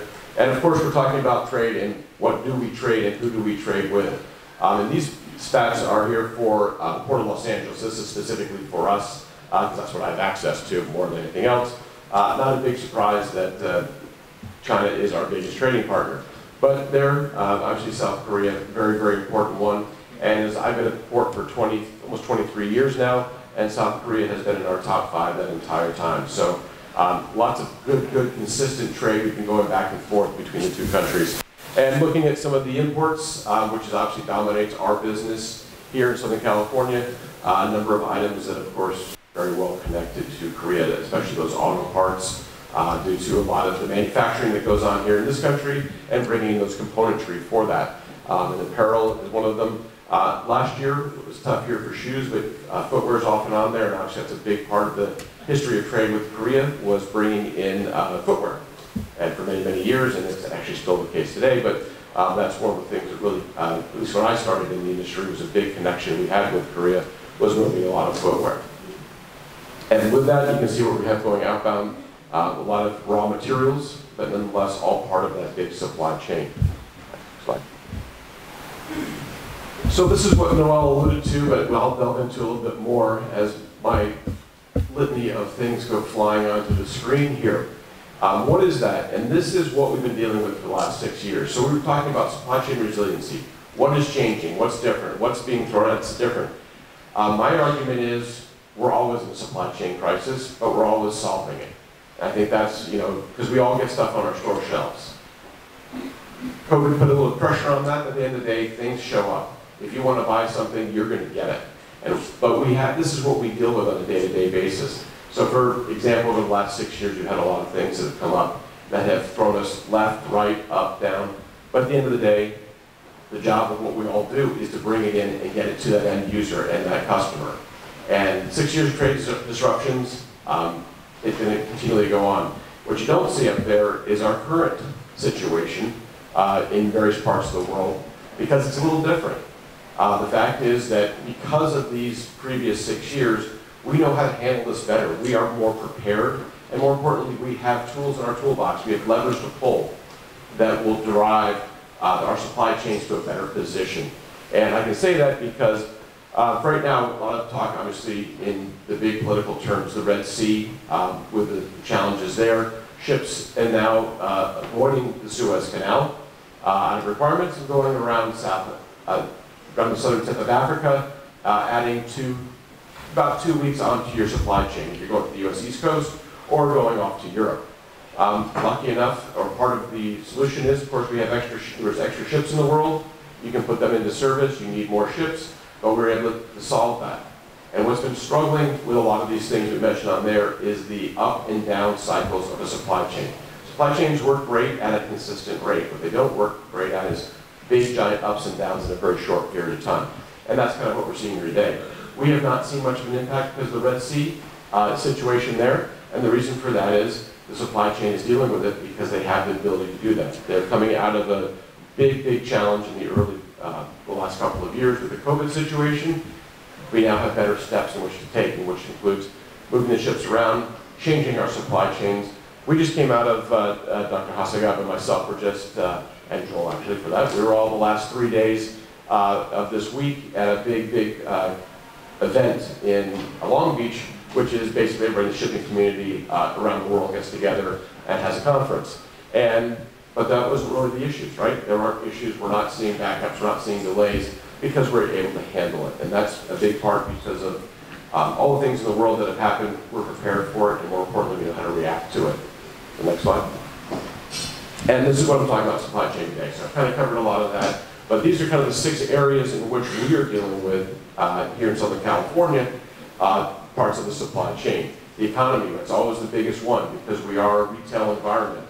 What is coming across our ships and across our docks paying for our development, which is mostly retail goods. And whether it be in raw form, parts form, or in finished goods, that's what they're doing. So the economy is very robust. The economy has been resilient. We had a better holiday season than anticipated, thus equaling more volume coming our direction. We're seeing some great recovery from the giant peaks we had during COVID. We dropped quite a bit, both ports. Now we're moving our way back up, and that's thanks a lot to the U.S. consumer and the consumerism here in the country. The next step is why we're getting headed to some of these pieces. Of course, the digitalization. Shipping community is not known for being at the forefront of a lot of technology, and we still remain that way, but we are heading more to the digitalization stage for many of the ways. Shipping community is very, very siloed. Keep an eye on exactly what we're doing, ignore everything else. That is being changed by having more and more access to information, and again, ability to make better decisions. One thing that has come up that the ports have involved in, and Dr. Hasagawa mentioned, is the money we're getting from the federal level. And with that, we're seeing, we put a number of those dollars into a cybersecurity center that we're working on. Sounds interesting, well, why does the port worry about that? We don't actually control it. At the end of the day, we're doing millions of cyber intrusions per month are being attempted on our facilities. And we're not a critical component in some respects. But we are critical because we tie it all together. But millions and millions per month that we're trying to get intrusions. And we've seen almost every single one of our customers have some sort of cybersecurity attack or cybersecurity problems, to the point where you've basically shut down parts of the supply chain for days because of cyber intrusions. So that's a big, big part of what we're doing. Getting us our direction back on course, labor agreements. We had a labor negotiation last year, very successfully finished. We are very stable for the next 5.5 years or so until the next one comes up. But again, that's understanding what's going on and knowing where that labor position is. We're able to, work with these fantastic folks who load and unload our ships, and we're able to get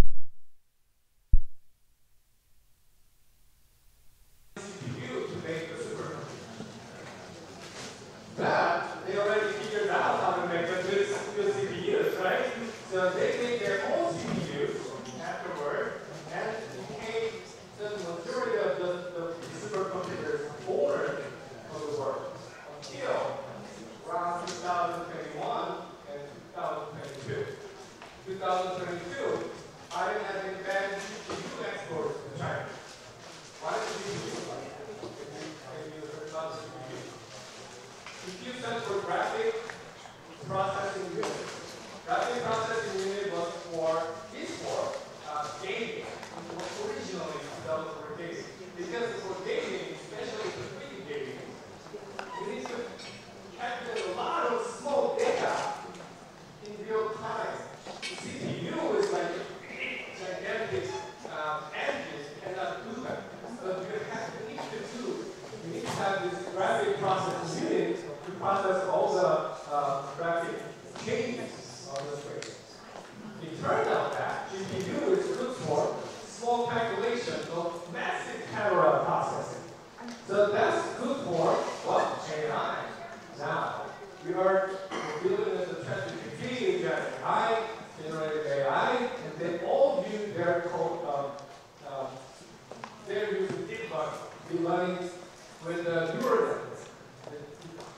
There's a lot of small numbers, massive parallel processing. So that's what happened in the behind the curtain. Well, for some of you, this might be the picture you see as a AI, what AI means to you. Anyone recognize this graph? This is stock price. Maybe this dip is because of that help, the banks of the GPU expert. I'm not saying anything about your need to, find every stock. No, stock expert. But, well, some of you might see this as a relevant tool. All right, so a little bit about AI. In AI work, there are different kinds of AI. First, machine learning is part of the AI, and in machine learning, fuel for this calculation is data. Right? You have massive data.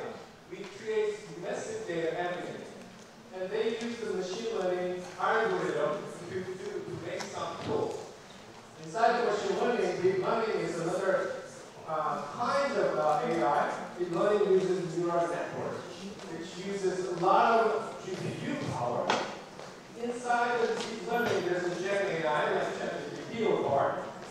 And in between this deep learning and neural natural language processing, there's a large language model, LLM. So this is AI work. So we will talk about these kinds of technology in 10 minutes. Right? So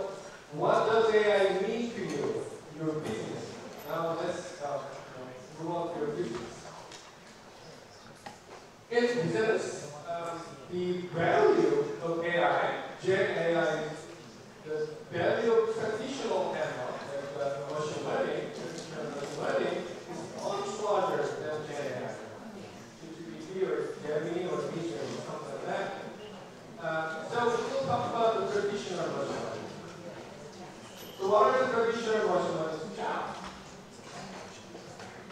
Three things: classification, clustering, and prediction. Those three wells are good for the personality. Okay, what are the classifications? Classification, we're using the classification tool to do image detection, or protection, medical diagnosis, and product detection. Then, with the clustering, we can do customer segmentation, anomaly detection, document clustering. You may confuse this two, classification and clustering. The difference between two is underneath inside the algorithm. Classification, with classification, we need the data which is labeled, already labeled data. You know the answer of for example, if you are going to classify dog as cat, or it's dog as cat, you feed those data to the algorithm so that the algorithm learns the characteristics of those differences, right? That's the classification. The clustering, by the way, you don't know which one is which cluster. So we just find the characteristics of the cluster and then make the group. That's the difference. And the predictions, another important thing is prediction. Sales forecasting, customer churn prediction, supply chain demand forecast. Prediction is another good job for the machine. Well, in terms of the customs and logistics here, you can do something. This is also Gen AI generated feature.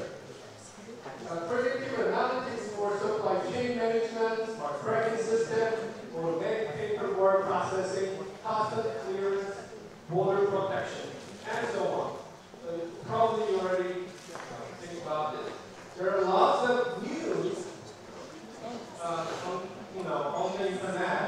So Homeland Security, DHS is using AI to secure the Homeland security again here. What you need to know about facial recognition and so forth, something like that. There are many news items out there. So,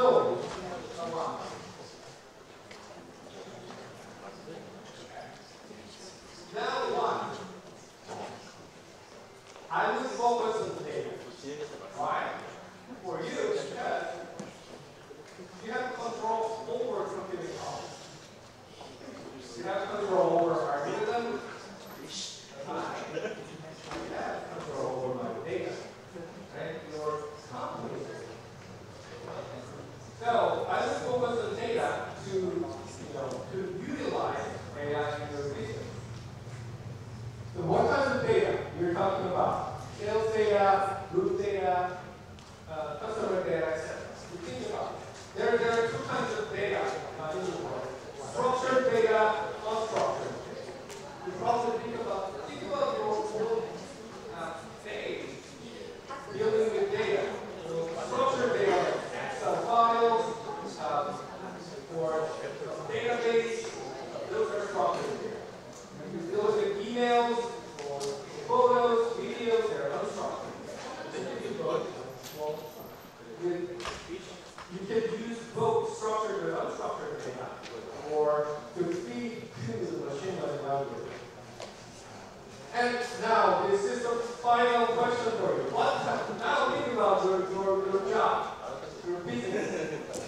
So let me know what kinds of data you have. For now, to think about. Yes. Give it a thought. Okay, there are two participants typing, 5, right? 2 point less 10. Structured and unstructured with customer data, that's good. Alright, so customer data for about the sales data, right? We have sales data, we have inventory data, we have quality data, CRM, inventory shipment data. Good. Customer satisfaction is one the good reason to use machine learning. Conversion is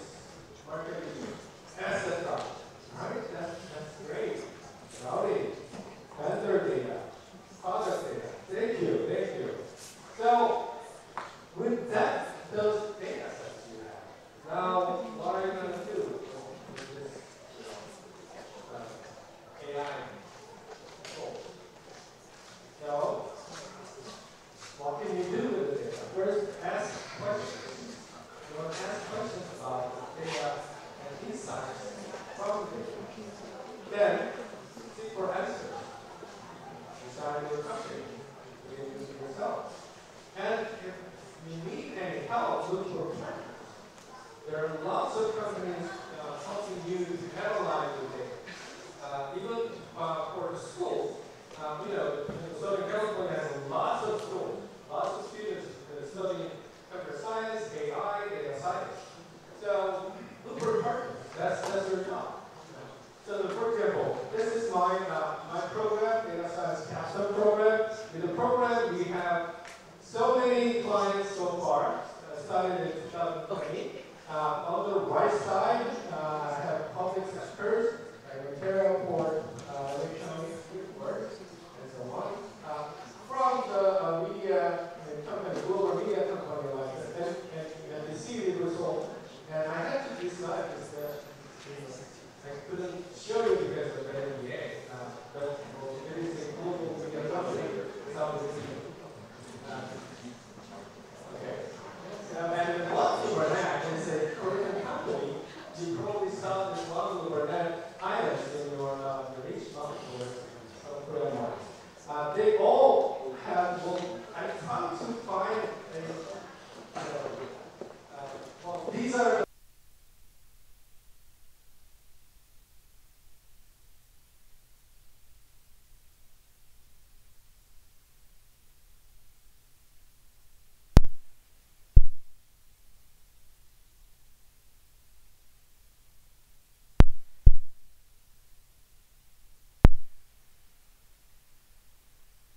in addition to our California Pavilion partners, we also had promotional partners that were helping us get the word out. Part of this whole collaboration with the Chamber, with the Governor's Office and the SBDC, we actually were able to offer no-cost tickets to all of the attendees. And all of our partners at the Pavilion were able to join us at no cost because this whole thing was supported and funded by the Governor's Office as part of the expansion and the global support and the international trade that the Governor's Office has put into place. So if we move to the next slide, I'm going to share a few things with you. Leading to the actual Pavilion, we had over 6 weeks of daily webinars preparing our California-based businesses on what they need to do and to expect to set them up for success when participating in the Pavilion and also at the convention, and vice versa. We had scheduled all of our webinars to be at 6 p.m. every day to ensure for Korea-based businesses that chose to be part of the convention, they are actually connecting with us, they are listening in on the webinars, they are receiving the support they need, so when they arrive to California, they already had started building relationships and learning about who to connect with. Those webinars were led by our California Pavilion partners in addition to the SBDC, including the U.S. Commercial Service, including the SBA and the Korean American Chamber of Commerce as well, and the rest of the groups. So if we move to the next slide, some numbers I wanted to share with you. During this whole 6 weeks, we also opened up opportunities for matchmaking for the Korea-based businesses and California-based businesses. We did receive over 120 applications from California-based, Korea-based, US and Korea-based as well. Those are businesses that came our way looking for specific support, assistance, and connections leading to the convention. When we actually, in a virtual setting, we had virtual matchmaking office hours. We were meeting with them, we were preparing them, we were matching them virtually from both sides of the continents, preparing them for the in-person meetings that were going to happen at the convention in October. So if we move to the next slide, a lot happened, including an MOU signings, and keep this note in mind because I'm going to come back to MOU signings between the SBDC and 7 Korean-based organizations. I will circle back on this in a little bit. But we had webinars that were happening on the spot during the California Pavilion, not webinars, I'm sorry, presentations by our California Pavilion partners, in addition to one-on-one consulting that were offered at no cost to participants who joined us at the Pavilion, California and Korean-based businesses, and most importantly, those virtual activities that were happening translated into in-person matchmaking, where we had private rooms where our clients, along with Korean-based companies, were able to get matched up and start conversations in terms of building relationships together. Actually, I see one of our participants, Ali, you were one of our clients who participated in a lot of the activities. So with that, leading to what's next, if we move to the next slide. So this was the California Pavilion. As a follow-up to that, we immediately kicked off our activity planning for a trade mission, taking up to 10 California-based companies to South Korea. And this is actually happening next week on Friday. A group of 22 individuals, businesses, members from the Chamber, Economic Development Department, individuals, commercial lenders, and who am I forgetting? You and me. And the SVDC team. We are all helping on a flight, a long 12 to 13-hour flight depending on the connection, and we are meeting in Seoul, where we're going to be meeting with the MOU, or with the organizations with whom we sent MOUs and their members.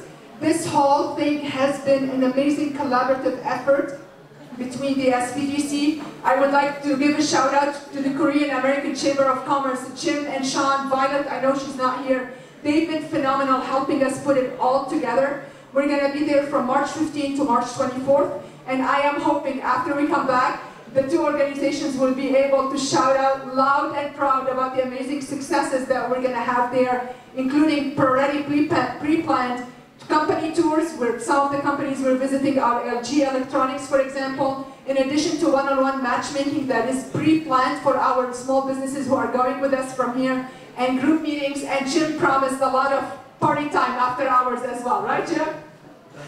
All right, everybody, if we move to the last slide with the contact information, I would like to thank you all for giving us your attention. I hope after today's presentation, you know that as a small business owner, you don't have to do it alone. There is a support system for you. Reach out to us. We are here. We're actually based out of Cal State Fullerton, so we're not very far from here. We're at the heart of Orange County, and I'm looking forward to get to know each of you and for our team to be able to support you. Thank you, everybody. Thank you so much, Manal. Another round of applause for Mike Daniels and Mauricia. They're going to Korea. I'm so jealous. Okay, we want to bring up Sonia to the stage. She'll be finally doing the panel discussion. Thank you so much for your patience. At least you had lunch, so yes, we're yes. good. You know, we want happy bellies. Speaking of happy bellies, when you're in Seoul, they have a really great fusion restaurant that has tteokbokki, but it's like nachos. It's incredible, incredible some of the creativity. So have fun, you all. So without further ado, our esteemed panel here today to talk more about some of those global shifts. From left to right, we have Mr. Paul Smith, Economic Development Specialist and District International Trade Officer for the U.S. Small Business Association. A little wave, Vanna wave would be great. Beautiful. Sean Rowe, President and CEO of NGL Transportation. Richard Swanson, Senior Advisor to the Office of the Regional Director of the Pacific South Network at the U.S. Department of Commerce. More information in your booklet on that background and full title. And last but not least, thank you so much, JJ Kim, founding partner of ACI Law Group, for helping us moderate. And I think each of you, little wave, yes, each of you have microphones, and hopefully just make sure you speak very much into it so the folks in the back can hear you. Thank you. My father told me that never stay long before food. So everybody had lunch right now. So we're not going to speak so fast like the previous speaker. So we'll more relax. Okay. My name is JJ Kim. I am an international trade lawyer with ACI Law Group. And we are, welcome to the panel discussion. You have heard this morning more than 1,000 speaker presentation. You have lots of information. Right now we are more talking about something never heard before, or let me say the real story. So we have 3 esteemed panelists in here. Let's start with Richard. Richard, we have you remember? Testing 1, 2, yeah. Right, we have memory. So Richard will talk about the course FTA, all the memories. We had like 10 to 12 years ago, with similar celebrating the folks in here, and then also some of the very interesting story you bring today. Thank you, JJ. Thanks for sticking around, everybody. I know it's getting late. It's in the afternoon of Thursday. Wow, Chorus FTA, unbelievable. A lot said today, no PowerPoints, but I think it's one of the most amazing agreements we have. Somebody mentioned, you know, we have 14 agreements with 20 countries, and we do a lot of business with that. But having grown up here in Orange County and having lived in Cal State Fullerton dorms back in the day, finishing up my international business degree there, it's a great place to have this event today. And really appreciate you guys on behalf of the U.S. Department of Commerce. A couple things I want to just mention. Today is the first meeting of the year of the Department of Commerce's Special Advisory Committee on Supply Chain Competitiveness. So a lot's coming out of that, especially on the iPad. So we'll see what they have to say later today, and we'll get that out to everyone. But I think today, if we can, maybe we talk more about the soft things, the soft skills of this trade agreement we have, maybe the human side of it. There's a lot of activity, engagement. There's a lot going on around us. We live literally in the trade event, trade show capital of America. With Las Vegas only being an hour away, with the largest convention center in California and Anaheim, San Diego, LA convention centers, we have a lot of Koreans coming to California. We have a lot of Californians going to Korea. I've been to Korea. I've been to the Korean Air Show there. I've helped promote aerospace and defense on behalf of the United States. It's been a great engagement with the ROK over the years, and I'll get into why that engagement has impacted me more than anything in my life. You know, Sean, would you take the time? Sean is one of, I believe Sean is one of the big beneficiaries of course FTA. I've seen all these folks more than a decade on each other, long time. And Sean's business is really one of the big beneficiaries of course FTA. So Sean, what was your the success story about your transportation business you know, under this course FTA? I know you made a lot of money. I hope so. Oh yes, my name is Sean. Actually, I'm running trucking and warehousing business. 2006, I started my trucking business in Phoenix, Arizona with zero truck. As a trucking company but no truck. I started with a brokerage. I got the cargo and then I arranged the owner-operator, independent contractor, and then hook up the load with the driver. And then I started my business, but later on, California, Port of LA, Port of Long Beach, they banned old truck, which is the no emission prevented truck. Those trucks cannot get into the port. So at that time, I started buy first truck in 2010. And 2012, when the FTA kicked in, Chorus FTA kicked in, I expanded my business from Arizona to California. I opened up a small operation trucking company with 5 trucks in California operation. Right now, I have more than 100 trucks in California. At the time, we feel that the trucking companies always have to overcome rules, law. California is kind of strict on the environment. So that is our duty to overcome doing business. 2012, it was a good time to expand it to California because FTA, Chorus FTA started. And then 2016, as you know that the Panama Canal expanded. Before then, only small vessel with a small number of containers can pass through the Panama Canal and then get to the East Coast. But after 2016, Panama Canal expanded, big truck, like over 20,000 TEU vessel can pass through the East Coast. So I thought that is the chance in East Coast. So NGL Transportation expanded to Houston, Texas port, and Georgia, Savannah port.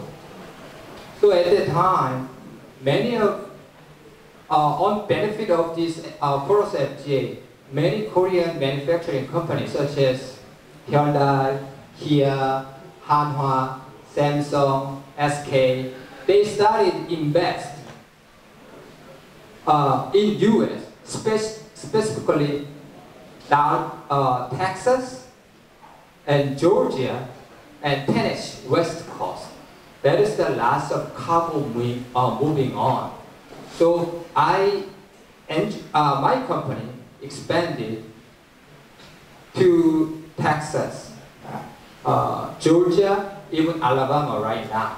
So we are handling lots of cargo for Korean companies right now.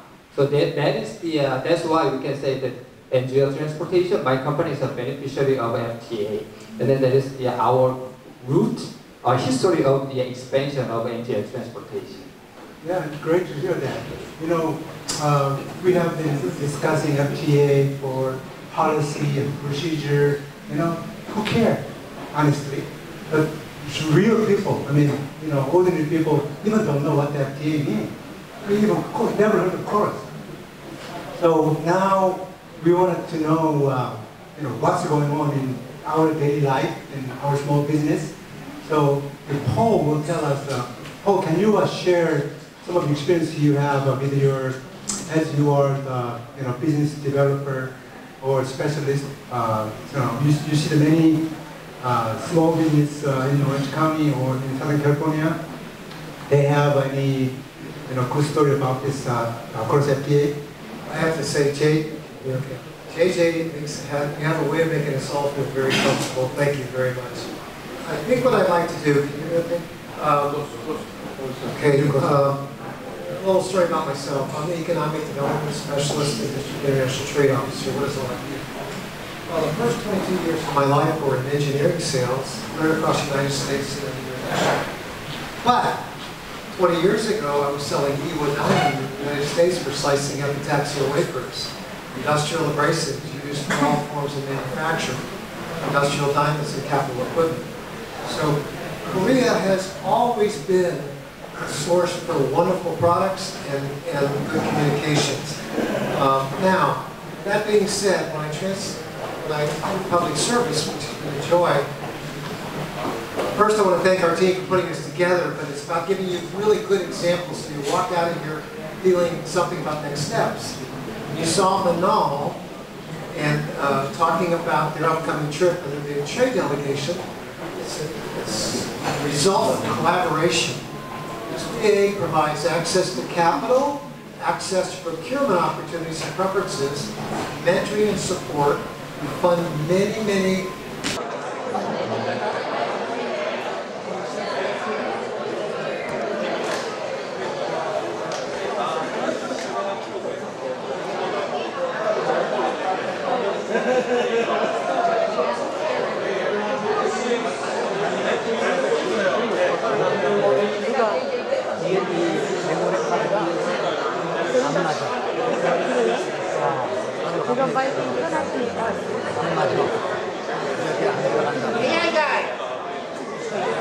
My company uses AI extensively. It's a marketing social media.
course at KPT.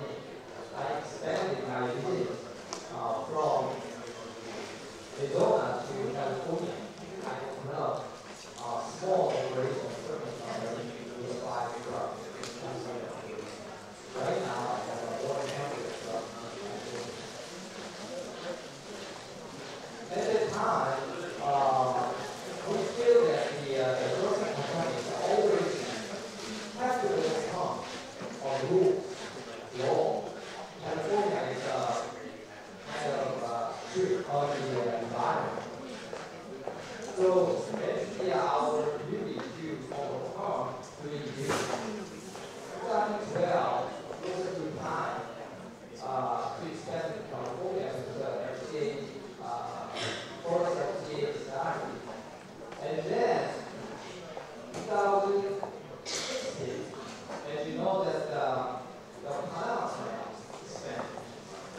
Before that, only small vessels with a smaller container can pass through the Panama Canal and go our east.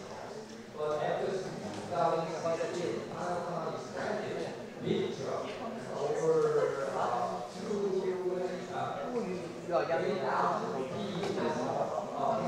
passing the east coast. So I thought there is a chance in this to go and tell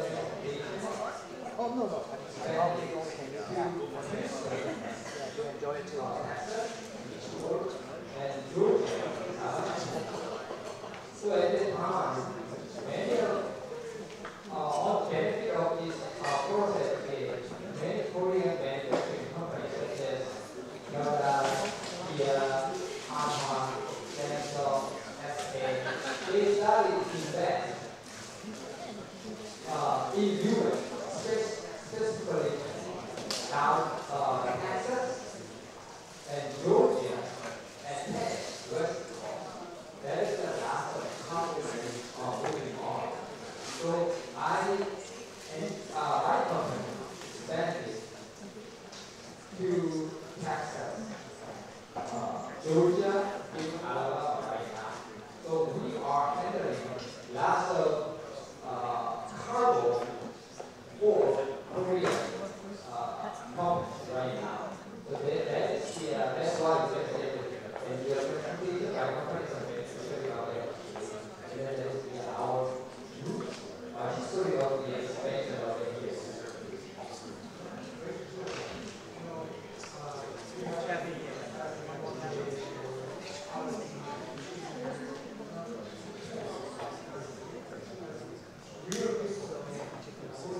Coming to a restaurant. I thought that now we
share with us. I thought you were going to say one. Yeah, 440.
Well, just recognizing everybody here. Thank you very much.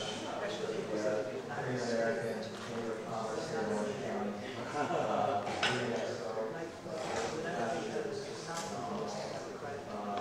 And what it was on is trade mission. We're working with the SBC and SBA to put them in touch with our U.S. Embassy there in Seoul. They do. And one of the reasons why we're wearing blue today is our Army Schoolhouse.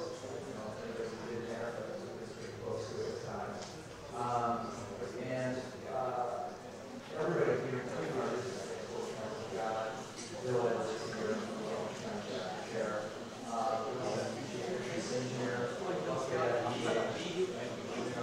Bill office, all years, welcome them to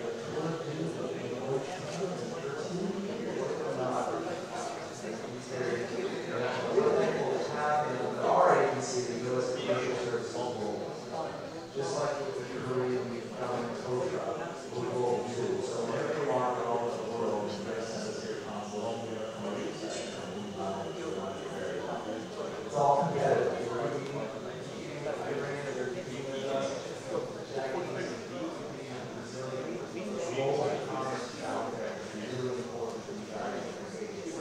We are in the center of SoCal right now.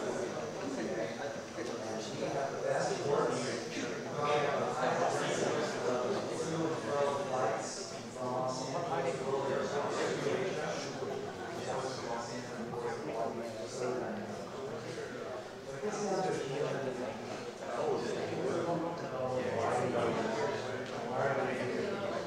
Guys, you're so great on ships, 5 ships. Ring the bell to all of us. And I would like to acknowledge the 80th anniversary of U.S. Army. Formed in 1944 during World War II. The first Army in the United States to enter Korea in 1950.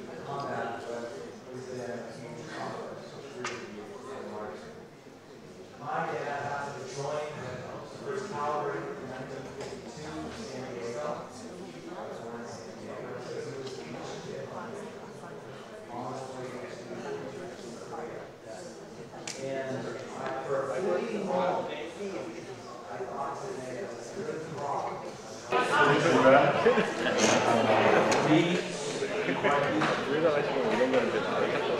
to make a short closing remark and this event officially. As we come to the conclusion of this significant event, commemorating 12 years of the Korea-US history agreement, and exploring the geographic supply chain, I'm really filled with a sense of appreciation and inspiration. Throughout the day, we have had the privilege hearing from the distinguished speakers who have provided valuable insight into success, challenge, opportunities presented by the Chorus FTA and evolving landscape of global trade. From the opening remarks by Chairman Guy Fawkes, with the thought-provoking presentations and engaging panel discussions, it's evident that our collective effort to undertake and to navigate the complex of international trade are crucial in shaping the future of commerce between our nations.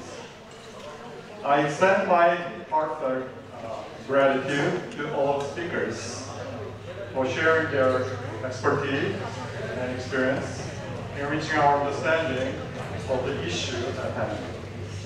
Your contributions have undoubtedly fueled a meaningful conversation and laid the groundwork for continued collaboration and progress.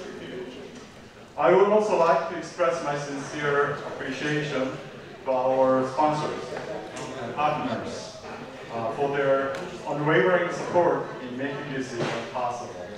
So could a representative from our sponsor organization please stand up when I call up so we can give you a round of applause for your contribution. For co-sponsor NSFW Inc., stand up. And PGH Custom Service. Anybody from there? Or Consulate General of the Republic of Korea in Los Angeles. Sponsor. And for the silver sponsor, Port of Long Beach and the Port of Los Angeles and LA Trade Connect or Hyundai Motor America. And bronze sponsor, Andrews Custom Brokerage. And United Custom House Brokerage Inc. NKC Custom Brokerage. And also this venue sponsored by the CEO of Fullerton. Thank you all. And your dedication to fostering economic cooperation and exchange between Korea and the United States is truly commendable. And of course, none of this would have been possible without dedication and hard work of our organizing committee. So I have to thank someone. And especially I want to extend a special thanks to Janet first.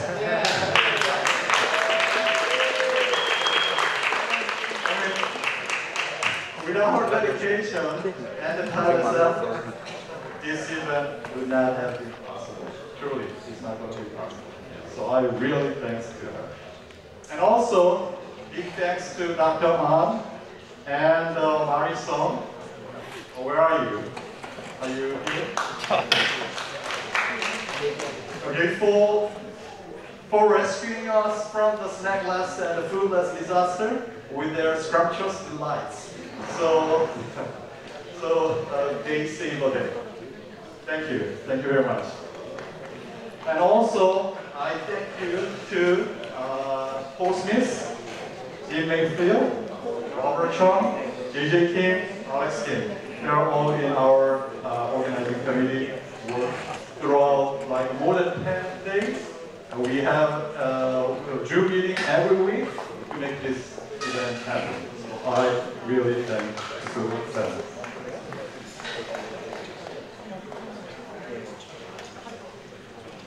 Last but certainly not least, I want to extend my most profound appreciation to all of you, our participants. Because JJ says a participant is better than attendee, so I wrote the attendee called the participant. Your attendance here is demonstrating your commitment to advancing bilateral relations and strengthening the ties between our countries. I encourage you to continue to engagement and active involvement in the renewable international trade. Your collaborative efforts have the power to drive positive change and prosperity for generations to come. As we conclude this event, let us carry forward the knowledge, insights, and connection we have gained today, and let us remain unwavering in our pursuit of a more interconnected, prosperous, and sustainable future. Thank you once again for your participation. I wish you all continued success in your endeavor. Safe travel and best wish to you all. Thank you. Thank you so much. And one last presentation. I'd like to call to the stage Richard Swanson, Senior Advisor, and E.J. Richardson, Commercial Officer for the U.S. Commercial Service, for a special presentation. I'd like to call to the stage also Evan Hartman from the Congress Member Young Kim's office, Francis Kim of the Congress Member Steele attends, but they have certificates for this special presentation. Also, the City of Garden Grove, Mayor Pro Tem Cindy Tran also has a certificate as well. So let's make sure we have those ready. I'll have Richard make the announcement for EJ. Sorry to be the last one holding them all back from getting into traffic this afternoon. Richard and I, we represent the Orange County U.S. Export Assistance Center, which you just heard about in the last panel. But our team is responsible for promoting exports from Southern California to the world. As we heard today, the business, cultural, and trade links between South Korea and the United States are strong and growing. Events like today celebrate the opportunities and strengthen the foundation for collaboration. To that end, we wanted to take a moment to recognize an important organization that has played a tremendous role in forging deeper ties between California and South Korea. I would like to invite Jim Koo, President of the Korean American Chamber of Commerce for Orange County to the stage. Jim, on behalf of the U.S. Department of Commerce, we are pleased to present the Korean American Chamber of Commerce of Orange County with this certificate of appreciation for outstanding leadership in strengthening business and cultural ties between the Republic of Korea and the United States. Let's give Jim Koo, Korean American Chamber of Commerce, a round of applause. Go to the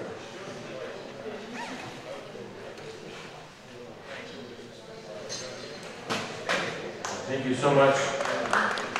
All right, so Last order of business, right? We started with family. We are all family, and we would love to have a family photo before everyone leaves as a parting gift. So if you would like to join us on the stage, gentlemen, you want to stay real quick? Everybody, come on up. Come on up. everyone come on the stage. You're all family. Whether you're a participant, a panel speaker, audience member, please come up. This is your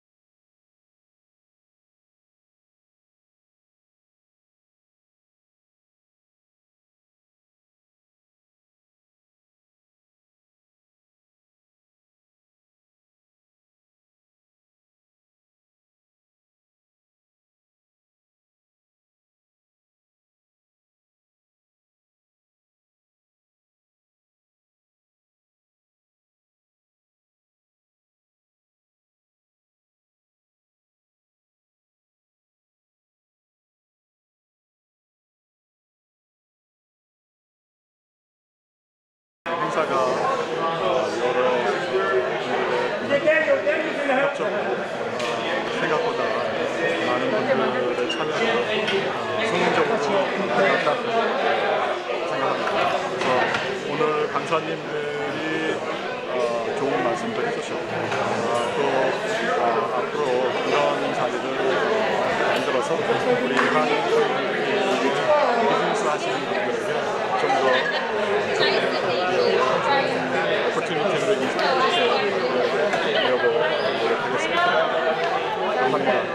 우리 LA에 계시는 우리 한인 동포들과 또 경제인들 모두가 이렇게 프리 트레이드 어그리먼트에 대해서 관심이 많고 또 그것이 생활에 연결되어 있는 줄 정말 몰랐습니다.